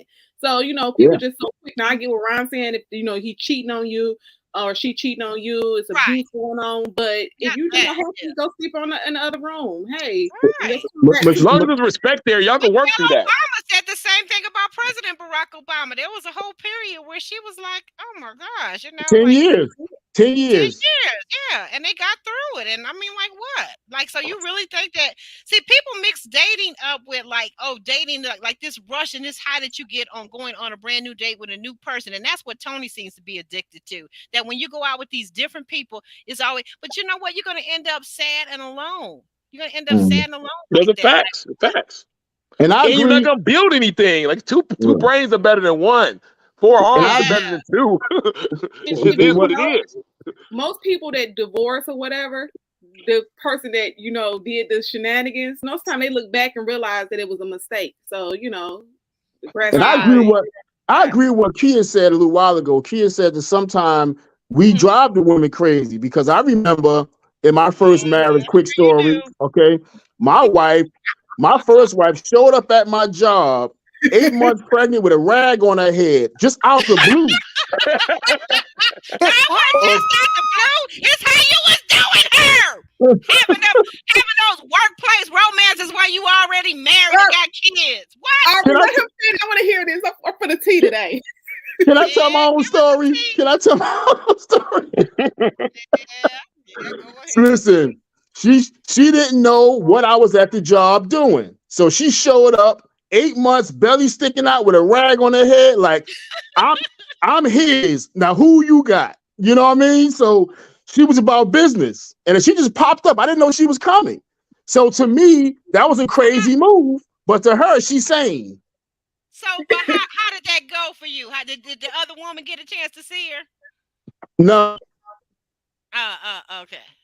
But the thing is that he's able to admit it, because my ex-husband, I thought I would never get an apology when he was like, you know what, you didn't deserve that stuff I put you through. So at the end of the day, most of the times when people do stuff, they, you make mistakes, and some stuff you just can't get back from. So sometimes you can't. But I'll tell you what, my auntie though, my auntie told my mom, she said, if you ever see my uncle was right, you ever see him out cheating, don't ever tell me about it, because I'm not leaving him anyway. Okay. And that was it. That was that. Okay. And they together, retired on the beach right now. And you know what? I gotta respect that that's their marriage and those were their rules and that's their boundary. Because I feel like a lot of people, I had a girlfriend like that. Like, I feel like she knew that her man was cheating on her, but one day she like pulled it out of me, like, and I had to tell her. And we had beef after that. And I finally had to tell her. I said, we cannot be friends. They want us to come back to the show. Huh? The chat wants us to come back to the show. They're like, are we still talking about the show? I'm like, okay. But wait, but one last thing, Kia, tell them the part about real quick in your video. Well, no, they got to go see it. Okay, back to the show. Okay, so we got past the Tony, blah blah blah. Nephew Tommy, we did that. Cynthia, okay, excuse me, sir. Cynthia and Anthony's RTL journey. Anthony seemed to be ready to be serious. He said during the process that he was ready. He wants marriage because he has a little girl and he wants to create a family, and he wants to, like Ron says, he really wants to build. We know that he's a nurse practitioner right up under a doctor making buku bucks. Cynthia's entrepreneur, supposedly. She's making buku bucks. Great. They would have built something together.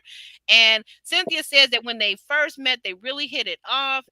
He chose her on the bridge. She chose him. But then he points out that they chose each other. Now, what I don't understand is what's going on with the body language on the couch months later. I heard that they were trying to say that it was her dress, a dress malfunction, but I don't. So when she said something, the way she said her words when they asked about her doing, making it up or, getting right for her man, she's like, I'll do anything for her. Just the way she said it didn't sound sincere. So y'all might not like me after I say this, but I'm not feeling her, that she's being sincere. I think that, like you said, she wanted Dre for whatever reason, and Anthony was just a backup, and now you just don't know how to, say, I ain't in this.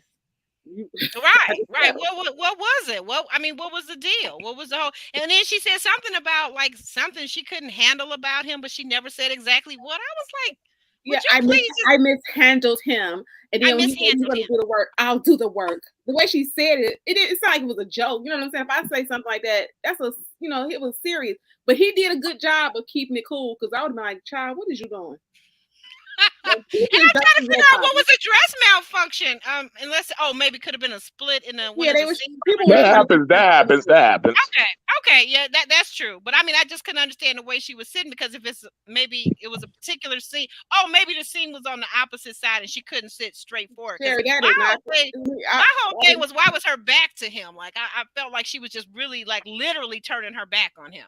I'm just gonna say, I don't think it was a dress malfunction. If it was one, it was just her body language, even her facial expressions. It was all fake to me. And I was trying to like her, and I was like, okay, cool. But this right here showed a different side of Cynthia that is just something not right. And some people were saying that she's a politician. Okay, now I'm convinced because, like I said, all that stuff she was saying, she could have kept it. Right. Anybody else? I'm gonna take up for Cynthia. I think it was. Ron, come on. I'm gonna take up for Cynthia. You say I'm taking up for the boys all the time. Ron, you got a new name for your show, Advocate Ron. I'm gonna take up for Cynthia because if we look at Anthony, he's a very meticulous person. You saw how clean the house was. He's into his job. He wasn't really approaching or attacking the women, so he's okay being by himself and things of that nature. So he's gonna be real picky, I feel, in the situation, how he wants things. You ever met those type of guys that are real, almost military? They want stuff a certain way and things of that nature. Yeah. I think he kind of has that complex to him. And I think he might have asked her to do, you know what I mean? And she might have been late. Something would have happened and he threw them off. Like, what, she was 5 minutes late. He was ready to fire her from the job. Right. She could have just said, this not for me. If I meet a guy who doing some strange stuff, I'm gonna be like, you know what, this not for me. It was nice. That's all they had to do is come on. Well, obviously they're not together. They're not together. Let's just keep it real. Yeah, they ain't together. So obviously she did, but she had to make them, you know what I mean? She made them look good on the stage. I commend her for that. That's cool. She could have did it a different way. She did it that way. Cookie, what you think? That did not make him look good. It just looked like, okay, he was just there. It didn't not make him look good. What you think, Cookie? I think what I said earlier. I think Cynthia was very rehearsed, and I don't know, was she really on the show, looking to really, really find love? I think maybe when they might have found out that Anthony was leaning in the other direction to keep her on the show, they might have just pushed her and Anthony together. Say that, Keena, rehearse. What sibling said something about it? Because one of their siblings said something like, "Oh, she seems very rehearsed." I forgot who it was. Was it Dre? Sister? Oh yeah, sure did. Rehearsed. And this reunion was just prove what they said. I was with Cynthia to the reunion, so I was like, sis. About you, Jay? We never saw a lot of chemistry between them two. And for this season, it wasn't a lot of love on this season. They really struck out a 0%. Production got to put some people together. There were no connections. No connections. There were no connections.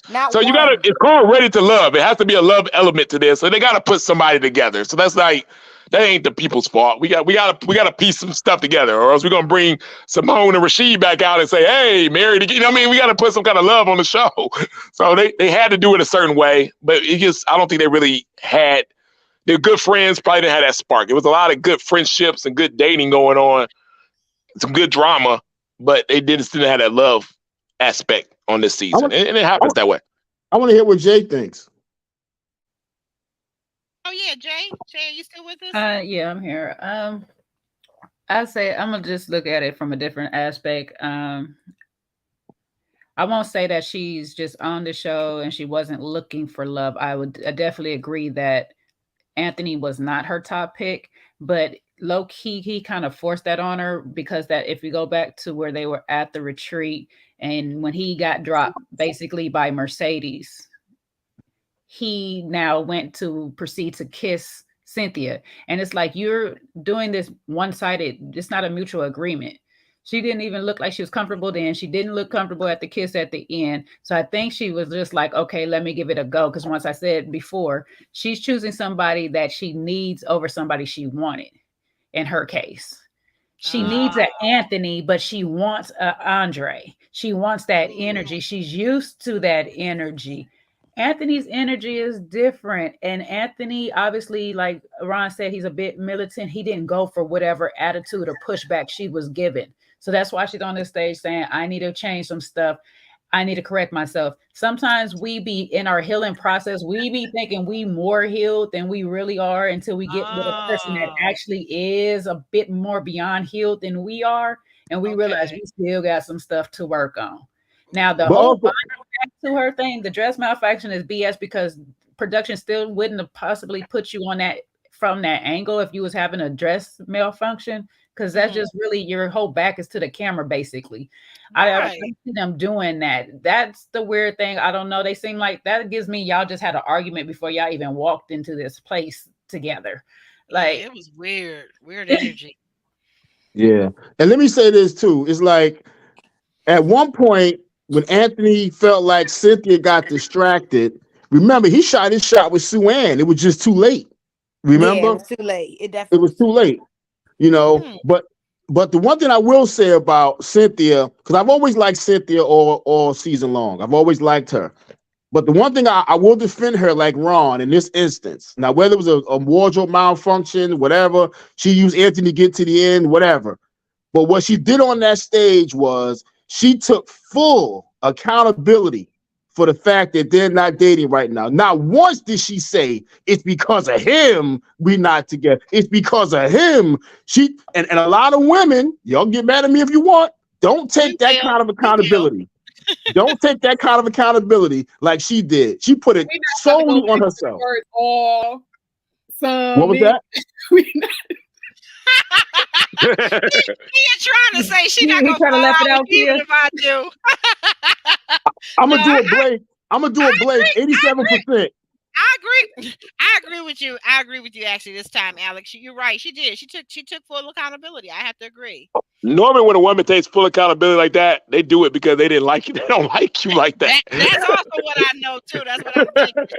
She really Oh, it's not his fault. Oh, it ain't his Right. fault. I ain't sexually What aroused. kind of women do you be dealing with again? That's just real talk. What are you talking about? Oh my gosh. Oh my God. If a guy's a nice guy and he's taking you out, he's taking you on dates, and you just don't feel it, the chemistry 100%, you don't blame that guy. You take accountability. You like, oh, it's me. We're gonna have to work on your laws of attraction because I'm not. That happens. Come on, Arby. You know. Come on, Arby. But Know. wait a minute. What I was about to say, Ron, I'm not arguing with anything you're saying, but what I was just kind of sitting here wondering is how far did it go? Did they get into each other's lives? Because there was some mention of the day to day. Did they get into each other's lives and then just see, like, to your point, Ron, that this guy, he's very meticulous. Maybe she's not quite as meticulous. I mean, like, what was the sticking point? Look how different the baby daddy is compared to Anthony. They're night and day. Yeah, now you're right about that. And look at the difference between Sue. If he was trying to get with Sue and she curved it, she was up front with it, like, nah, I ain't doing it. But it's a big difference between Anthony and Blake. So it's like, you know what I mean? Like, it's just a difference. He doesn't have that alpha energy. He's not that man's man, and he doesn't seem to be super, super assertive. But like to Jay's point, sometimes you're just a person is just not as far along in their process of healing as they think they are. Because if she's still attracted to baby father type that we saw on the show, like, oh Lord. Well, we have to question how long she's been in the dating world since him, because she was in pretty much a long relationship with the kid's father. So she might not have had time to fully exercise her healing process along the way. And especially if there's still triggers from dealing with such energy. When it comes out or it don't come out, sometimes we react in a way like, you don't like me, you don't do this, because they're too calm, they're too nice, they're too, we don't know how to do it because we're not used to it. Right. And you're right. If she's been out of the dating process, that whole thing, that all of that could be new to her. It's a good point. Good point, Jay. But she's a good-looking woman. She wants to be turned on. We do know that she did. She was feeling Blake at one point. I know that to be fact. So yeah. So I know that to be fact. So the fact of the matter is, she wants somebody that's gonna get her, excited too. And I don't know if Anthony ever did that. You're trying to say break her back in a nice way.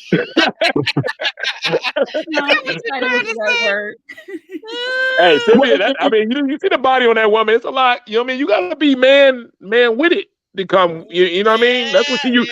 That's who she's used to coming at her. Ain't no top of the line. I mean, just beautiful. Like, I mean, she used the guys coming with it. So if you ain't natural beauty, like don't even have to have no makeup on. Beautiful, like, dang, like what? Yeah, I mean, your doctor's degree alone ain't gonna get that. You're gonna do some other stuff too, partner. If she's emotionally unavailable, why is she even on the show? She said that. But she did. But I guess to Jay's point, maybe she didn't recognize it or realize it until she came on the show, and then after the show tried to spend time with this man and build on a relationship and was unable to.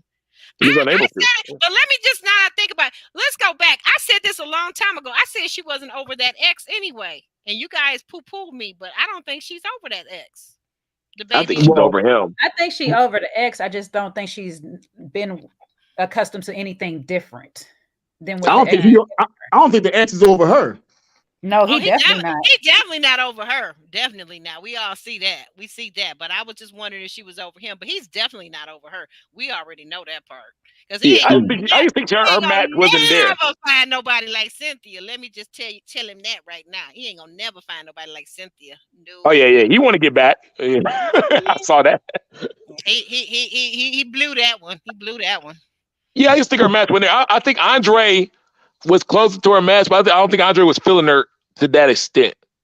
No, Andre, I think with Andre, and I agree he wasn't feeling her, but I don't think it was because he wasn't attracted to her or anything. I think he just felt like she would expect more of the way she was carrying herself. I think he would expect that he can like how we were saying earlier with Tony, the levels are easy. Jeffrey was more easy in his mind than dealing with Cynthia. Cynthia seemed like how the way she came across seemed like she's going to demand this of you, where Jeffrey is like, I hope you do it. Yeah, I get it. I think it's a trash thing. Like I said, in my heart to heart, I think Blake and Andre was who Cynthia was most attracted to. And I feel that them two, both their prototype, not that Cynthia is not more beautiful than Jeffrey, but that might have been their prototype because of different body sizes, a little different look. You know what I mean? It's just different. And guys they like what they like. You know what I mean? I'm more of a Cynthia guy. I need curves. I need that dark skin. I need that. There might be a little different. You know what I mean? So it's just Andre what you like. Definitely like more of a model type because that statement he made, I'm Forbes something. I can't just be with anybody. He gave me, I like model type. So yeah. That's what he likes. On that one. And Blake, I told you, likes more petite women. You know what I mean? You said that. Yeah. Any particular shade or complexion that he's more prone to?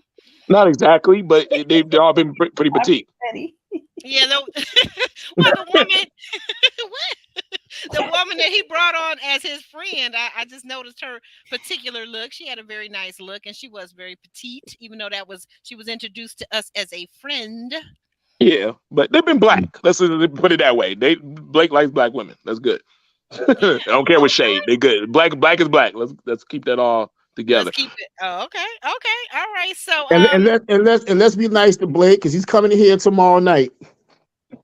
Shout out to the homies. Shout out to the homies. All of a sudden, be nice to Blake now. Honestly, out of all the dudes, when it's all set up and done, Blake wasn't that bad.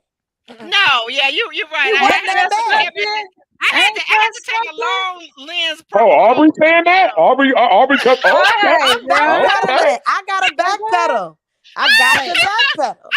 Blake wasn't that bad. I can admit it. Now can we speak on? Wait, Aubrey, can we speak on Blue then too?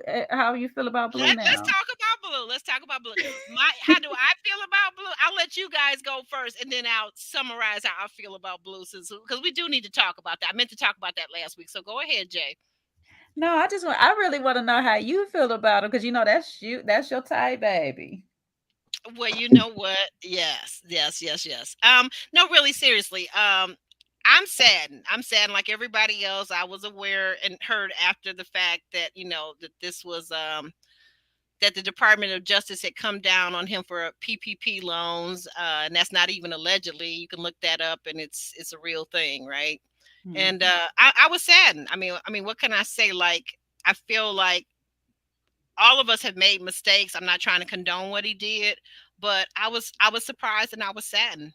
That's really about as much as I can say about it, because I don't know him personally, but all I did was to observe him during the show, and I actually liked the way he moved up until the reunion when he was like he toned into a lighter skinned Tony with blue eyes. Like, he was all over the women. I like Z, I like Kayla, I like Jonique. I want Jonique to get off the show so I can have a little rendezvous with her, like Tony style, right? I'm like, what, dude? It was shocking to me. That's all I can tell you. And Blue did a good interview with us. He was the first from this season to come sit down and talk to us, and we did a great interview.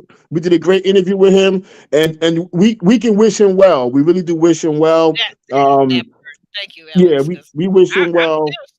Yeah. Yeah, but we find out that on the show, I guess, just like Tony behind the scenes, he was moving kind of funny, calling people up and doing that whole kind of thing. So, but as Kenan said, that kind of thing goes on all the time. Kenan and Ron, all the time. Every man wants to be. They want to be Tony. Like, you know what I mean? Everybody wants to be the ladies' man on this type of show because you're going to get the flack from the women and we going to dog Tony like y'all do and stuff like that.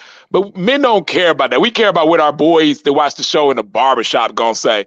And if you sitting there with no connections, women ain't feeling you and stuff like that, the heat you're going to get for your boys going on the show is going to be way much more than you're going to get from, it's going to hit way more personal than what the internet going to say and things of that nature.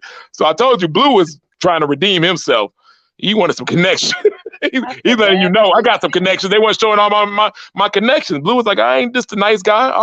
I got some game to me. I do a little something too. And that's what we was getting on the reunion, I feel. I will say, Ryan, you did turn me on to that when I thought about it. I said, yeah, that makes sense. He doesn't want, like the women are saying, oh, he's such a nice guy. He's handsome. He's humble. He's quiet. He's strong, silent type. But you did turn me on to that. I had to look at it from the other because you got to look at it from a different side. Like from a woman looking at this, they're like, oh my God, I do not want to be Tony. Ugh, he embarrassed himself on TV. He looks stupid. But all the guys that Tony meet out in public is gonna dab Tony up like, damn, dog, you had them all, man. You was the man on the show. As a guy, he cares about that more than what a woman's opinion is on him on the show. That's a fact. That's so funny. Yeah, they do, and that's probably who he should marry too. Because guys, if you still 40 something and you still care more about what your guy thinks than a woman thinks, like really, seriously. That's what I'm Kia, Aubrey, if y'all still dating it, I'm gonna send a prayer up for y'all because if this what y'all gotta deal with, I see why this show is I ain't gotta worry about it.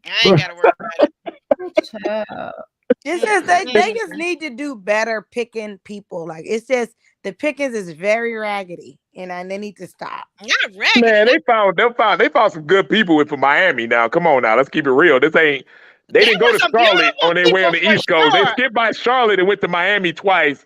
And they were some beautiful people. Like they found some good-looking people, black people in Miami. Nobody was looking for love. It was just all. It's Miami. It was the closest I thought. I thought they were gonna find They did better than I thought. It was pretty good casting on both of these seasons. Because I'm like, if you're already in DC, Charlotte's the next big black city. Go to Charlotte. They would have found all kind of nice couples and things of that nature in North Carolina. They skipped by that and went to Miami. I was like, oh no. Like I've been to Miami millions of times. Like, who are they about to find down here? They did a good job. That was bad. They definitely should have went to Charlotte. Maybe they'll double back. Maybe they'll double back after Dallas and come back to Charlotte. I'm hopeful for Dallas, though. I'm hopeful for Dallas. Really? Why is that, dear? I mean, this is a different type of. I mean, it's not. It's not Houston. Dallas is Texas, and Dallas is actually not for black people. It's not a bad place to get in a relationship at. The women be real. Like they Dallas women gonna show up. Watch.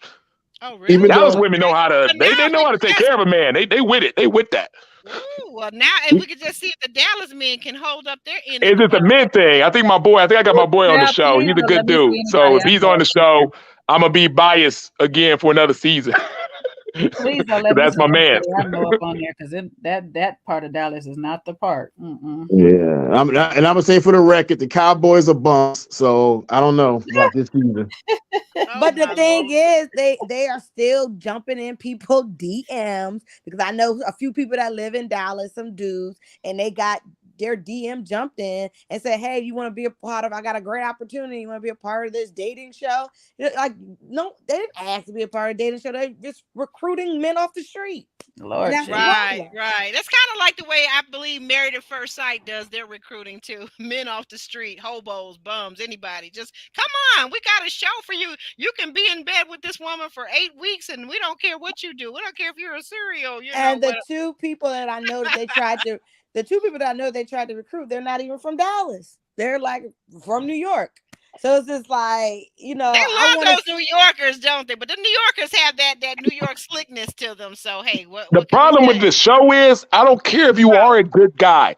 If you don't look good and you ain't tall, you ain't gonna get a chance to show it. Your ass will be eliminated. These women are very superficial. It is what it is. You say don't be no little Dre, huh? Or what's that other guy? Don't be no little Dre. Don't be no big boy, fat short boy. Don't be none of that. I don't care how good your heart is. You better look decent or dress decent. Your gear better. All that better be there. You better have some swag, or you ain't gonna get to tell your story. Who's the DJ from Houston that also didn't get a whole lot of love too?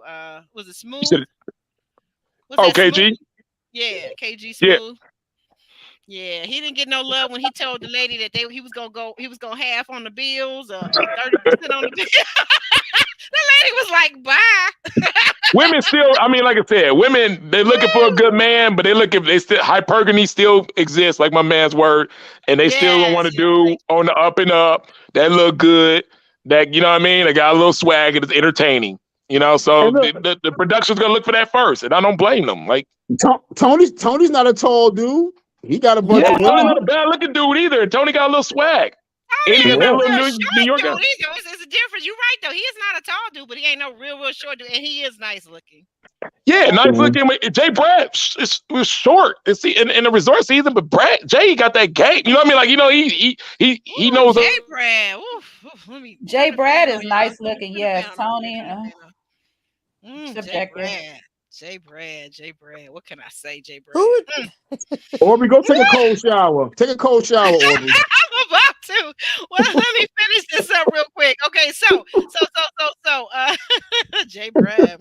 Anyway, so we get to the segment. We come back from commercial break and we get to Mark Anthony's segment. Mark Anthony had a whole segment, y'all. We get the intro because he was what they call it, a curveball. He came in a little later.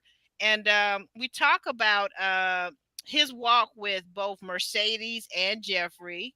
Jeffrey, you know, they show the scene where Jeffrey tells him that she has Crohn's disease. Did you guys have any particular feelings or comments about the whole Crohn's disease of it all? Because I thought that was like a moment where she really was being open and vulnerable to tell this man that she has a whole condition, right? Yeah, it's another thing to deal with because Crohn's disease is just a very painful thing. It's every day, off and on. It's a very debilitating thing. Okay. So that's another thing to deal with on top of the 3 children. So now you're looking down, you're looking down the road and you're saying, am I going to be taking care of 4 people as opposed to 3? Okay. And then if we have a child, that's 4 people, you know, or 5 people and me. So you're looking at stuff like that and saying, I feel for her, but it's a lot of responsibility. Well, maybe that's why Andre said, how we going to take care of our kids. And I'm playing stepdaddy to yours because he's going to be a full-time stepdaddy with her having this issue. Condition. Yeah. Wow. Kia, any thoughts on it?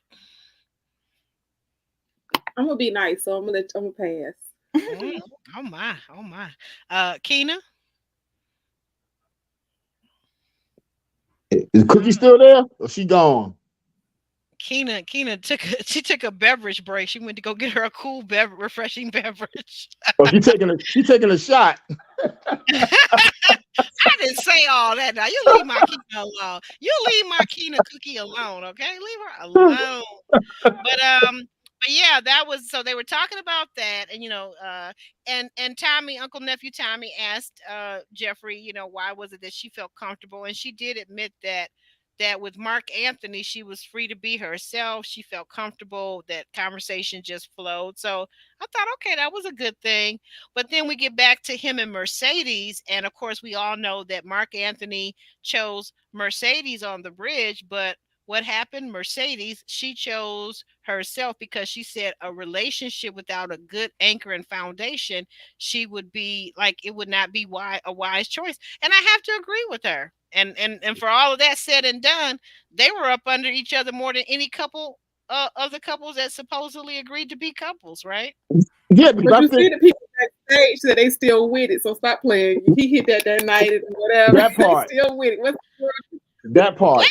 Well, yeah, probably. I mean, you know, my spidey senses do say that that's probably what happened. Yes, you know, and hey, Mark Anthony, adults, as long as they don't tell production, it'll be okay. They'll be okay. Right. They look very good together. They look very comfortable. But he did, like, you know, say that he want her. He was like, it's hard to just be friends with her. You see her, so he did, you know, throw it out. Yes, there he like said that. And did you see Jeffrey's face when he said it? She did that little, you know, she had the little baby voice. And to Ron's point, this is Mark Anthony trying to be a Tony, because that's all he was trying to do, is out it out like Tony was trying to out Marcia. So them two New York brothers, just they messy. Oh, y'all need to keep your mouth closed. Right. You know what, Jay? He did say that Mark Anthony is his good friend. He did say that. And you see, Mark Anthony was taking up for him the whole time. So it's like, bro, you know, we know it's a fraternity with him, Tony, and Ron so far, because. Yeah, but guess what? Mercedes going to fly back and forth to get that peen and eggs. She ain't flying no back and forth. He gonna fly back and forth, and whatever. If she available, said it's a pattern. With Jay, did you caught when he said it's a pattern that his last relationship was also with the flight attendant? Okay. Right. See, that's it. And like I said, when she available, she might hook up. That's the in between peen. In the meantime, peen, like, this ain't nothing real. I'm gonna play with you while I'm free. All the goodies and no commitment.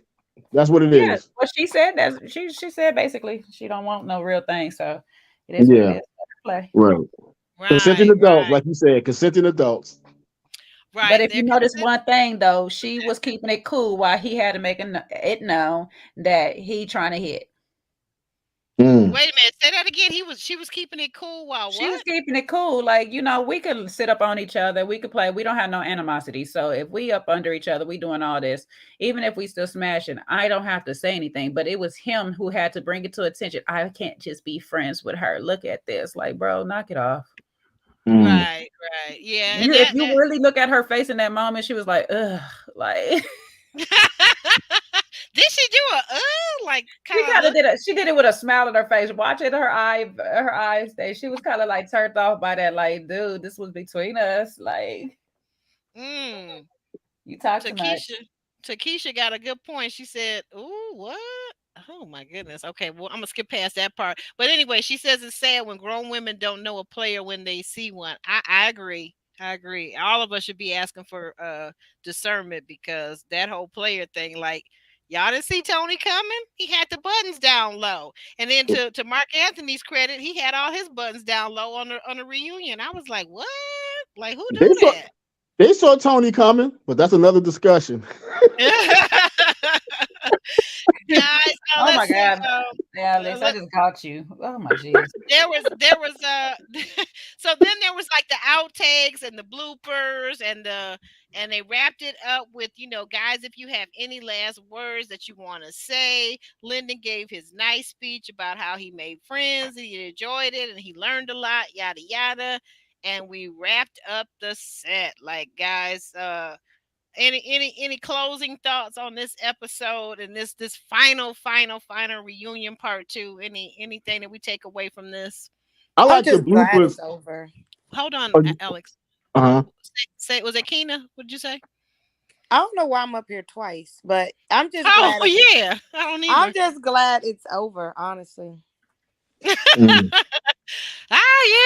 It was a season. It was a season. But like I said with Jeremy when we had this discussion last week, I do feel like it brought a lot of topics so that we could sit up here and we could talk about them, whether, you know, all of the matches clicked, and like Ron said, whether the chemistry was there or not.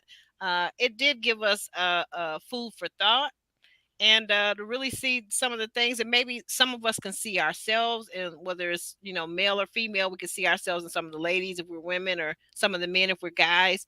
And maybe there's something that you might want to work on for a better outcome in the next relationship or in the current relationship. Yeah. I think Keena's up there twice because she double trouble. That's what that is. Keena, he said it. I didn't. He been coming from me all day. I got you, Alex. Don't you worry. Tell me, you know where Brooklyn is in New York too, don't you? But I like the part of the bloopers where Marcia was backstage. She was strutting back and forth, and on the way back, she tripped over her dress. Yeah, I saw that. And Cynthia was like, "Oh, we're gonna edit that out. Don't worry about it." But and of course, they did not edit it out. They did not, right? That was funny. That was a beautiful gown that she had on. I think that's one of her own creations too, because she designs clothes and gowns and whatnot. That was beautiful. The red gown. Yeah, and to your point, Aubrey. To your point, Aubrey. Real quick, this season, just like other seasons, including Keena's season, these things give us a lot to talk about outside of the show to broaden a perspective on relationships, on people, on situations. And this season really did give us a lot to talk about. There's some very sensitive things, some very sad things. There was just a lot to kind of run the emotional gamut throughout this. So I appreciate the season for that. There may not have been a love connection, but for that and for us podcasters, I appreciate the season for that. Well, on stage was Blake and Sue-Ann were still sitting together and smiling together, but we'll find out a little bit more about that, I imagine, tomorrow at 9 p.m. when we interview Blake. We'll be here with Alex and I for a sit-down conversation, guys. So we hope you'll return for that. We'll start with you. We'll start with the ladies. We'll start down at the bottom with Keena and go over to Kia and then up to Jay, and then you'll be last, Alex. So we'll let the ladies go first. Keena, you want to tell us about your channel and what's going on Oh the Audacity? Yes. So thank you again, Aubrey, for having me. I look forward to being able to join you guys when I can on Sunday. So I'll be around for Dallas too. I know you guys are stuck with me now. Amen. But you can find me on the Audacity. That's my new YouTube channel, and we're super excited because it's been 2 months and we've reached our 1,000 subscribers. Yes, they did. I think we have done pretty good so far. We kind of talk about relationships and hot topics and stuff like that. I might try to, do some reviews, but I do so many other reviews on different panels. I'm kind of like, it's like repetitive on my show, So, but that's it. And then you can find me on my personal page. She is _cookie. Amen. She is _cookie. I was looking for your links that my moderators had dropped early on in the podcast, but they're so far back. I cannot even scroll back and pull them up. But yes, she is. If you want to put it into the chat, Keena, you're more than welcome. Or my moderators, if you're still around, could you drop that for Keena and the rest of the panelists? Thank you so much, Keena. Oh, the Audacity. And you guys podcast every Thursday. Is that correct? At 9 p.m. EST? Yep. 8:30 on Thursdays. 8:30 on Thursdays. Okay, my bad. 8:30. Thank you.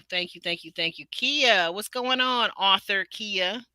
So I'm so random. I'm not active with my YouTube as I should be, but as Aubrey said, there is a good video on there about cheating, but it's Kia Simone on YouTube. On IG, I'm author KEA SIMONE. You still can get my book. It's still out there on Amazon. You can go on Amazon or Barnes & Noble. It's called From Pain to Love by Kia Simone. All right. Thank you, Kia. And don't forget to tell them about you got that a new video up on cheating. Yes, it's on my channel, Kia Simone, KEA Simone SIMONE. And it's just a quick little 3-minute video talking about cheating. Cheaters never win. Yeah, she laid it out. She laid it out for all you cheaters out there. Yes, she did. Thank you, Kia. Jay, another round. Hey, everybody. Thank you for joining us tonight. I'm Jay from Another Round. If you're watching this from my channel, thank you. And do me a solid. Please go over to Aubrey's channel. It's actually Aubrey. Like the video, follow and subscribe her as well. Thank you guys for having me this season. And yeah, we're going to get back into it because I got some project coming up, especially with new things like Housewives of Atlanta and all that coming back. So Oh, awesome! They're coming back when Real Housewives of Atlanta. They're coming back In in May, I May. think the end of May. I think it was the end of May. Yeah, that's gonna be good. And you'll be covering that over on your channel at another Yeah. round. All right, another round in this underscore JS. On YouTube it's all one word, another round JS, but on Instagram it's another round underscore JS. Okay, thank you for that clarification. And don't you dare go over to her sexy tomboy page. Don't you dare. Don't you That's even not think me. about That's an alien clone. So you it. guys, Oh, okay. no worries. All right. Alex, who would be magnetic and repellent all at the same time. Very problematic person here. Go Oh ahead, my Alex. goodness. What you got going on? Well, listen, I support everybody. I was on Jay's chat last night. She was doing a panel. I'm always on Audio Audacity. Cookie knows I leave comments. Kia knows I look at her videos. I leave comments. So I support everybody in their channels. My channel, Magnetic Repellent, like Kia, I haven't been as active. I've been more active putting shorts, but I will be developing more new content pretty soon. So go over to Magnetic Repellent. And also follow me on IG, AWLeaf67 on IG, and let's make it pop. Yes. And I wanted to say one other thing too. Hey, Kina, you put it in the private chat, girl. I was hoping you put it in the regular chat for like the people out there, the viewers. But thank you. I want to thank all of you for being here. I want to thank our moderators, Monique King and LMV. I want to thank all of our AT members, especially Ro and Ravine S, and also Mocha Mima in the chat tonight. I want to thank you guys for being here. You're wonderful. I love you very much. Hope to see you again tomorrow. We'll be back tomorrow. And also tomorrow, Mocha Mima and I will be here, I think about 5 o'clock in the afternoon. We'll be doing our Seeking Brother Husbands because we believe that women should have multiple choices if they so desire. So we will be back with that at about 5 o'clock. And then at 9, of course, get ready for Blake. So we hope to see you. Hope you set your notifications so you do not forget. I want to thank you guys that stayed around. Did you like the video? If you enjoyed the video, actually click like on the video, and hopefully Ron clicked before he left, okay? Because Ron had to get on out of here. But we thank you all for being here, and we're gonna say bye now, and we're gonna shimmy shake on out of here. Good night, good people. Bye. Bye.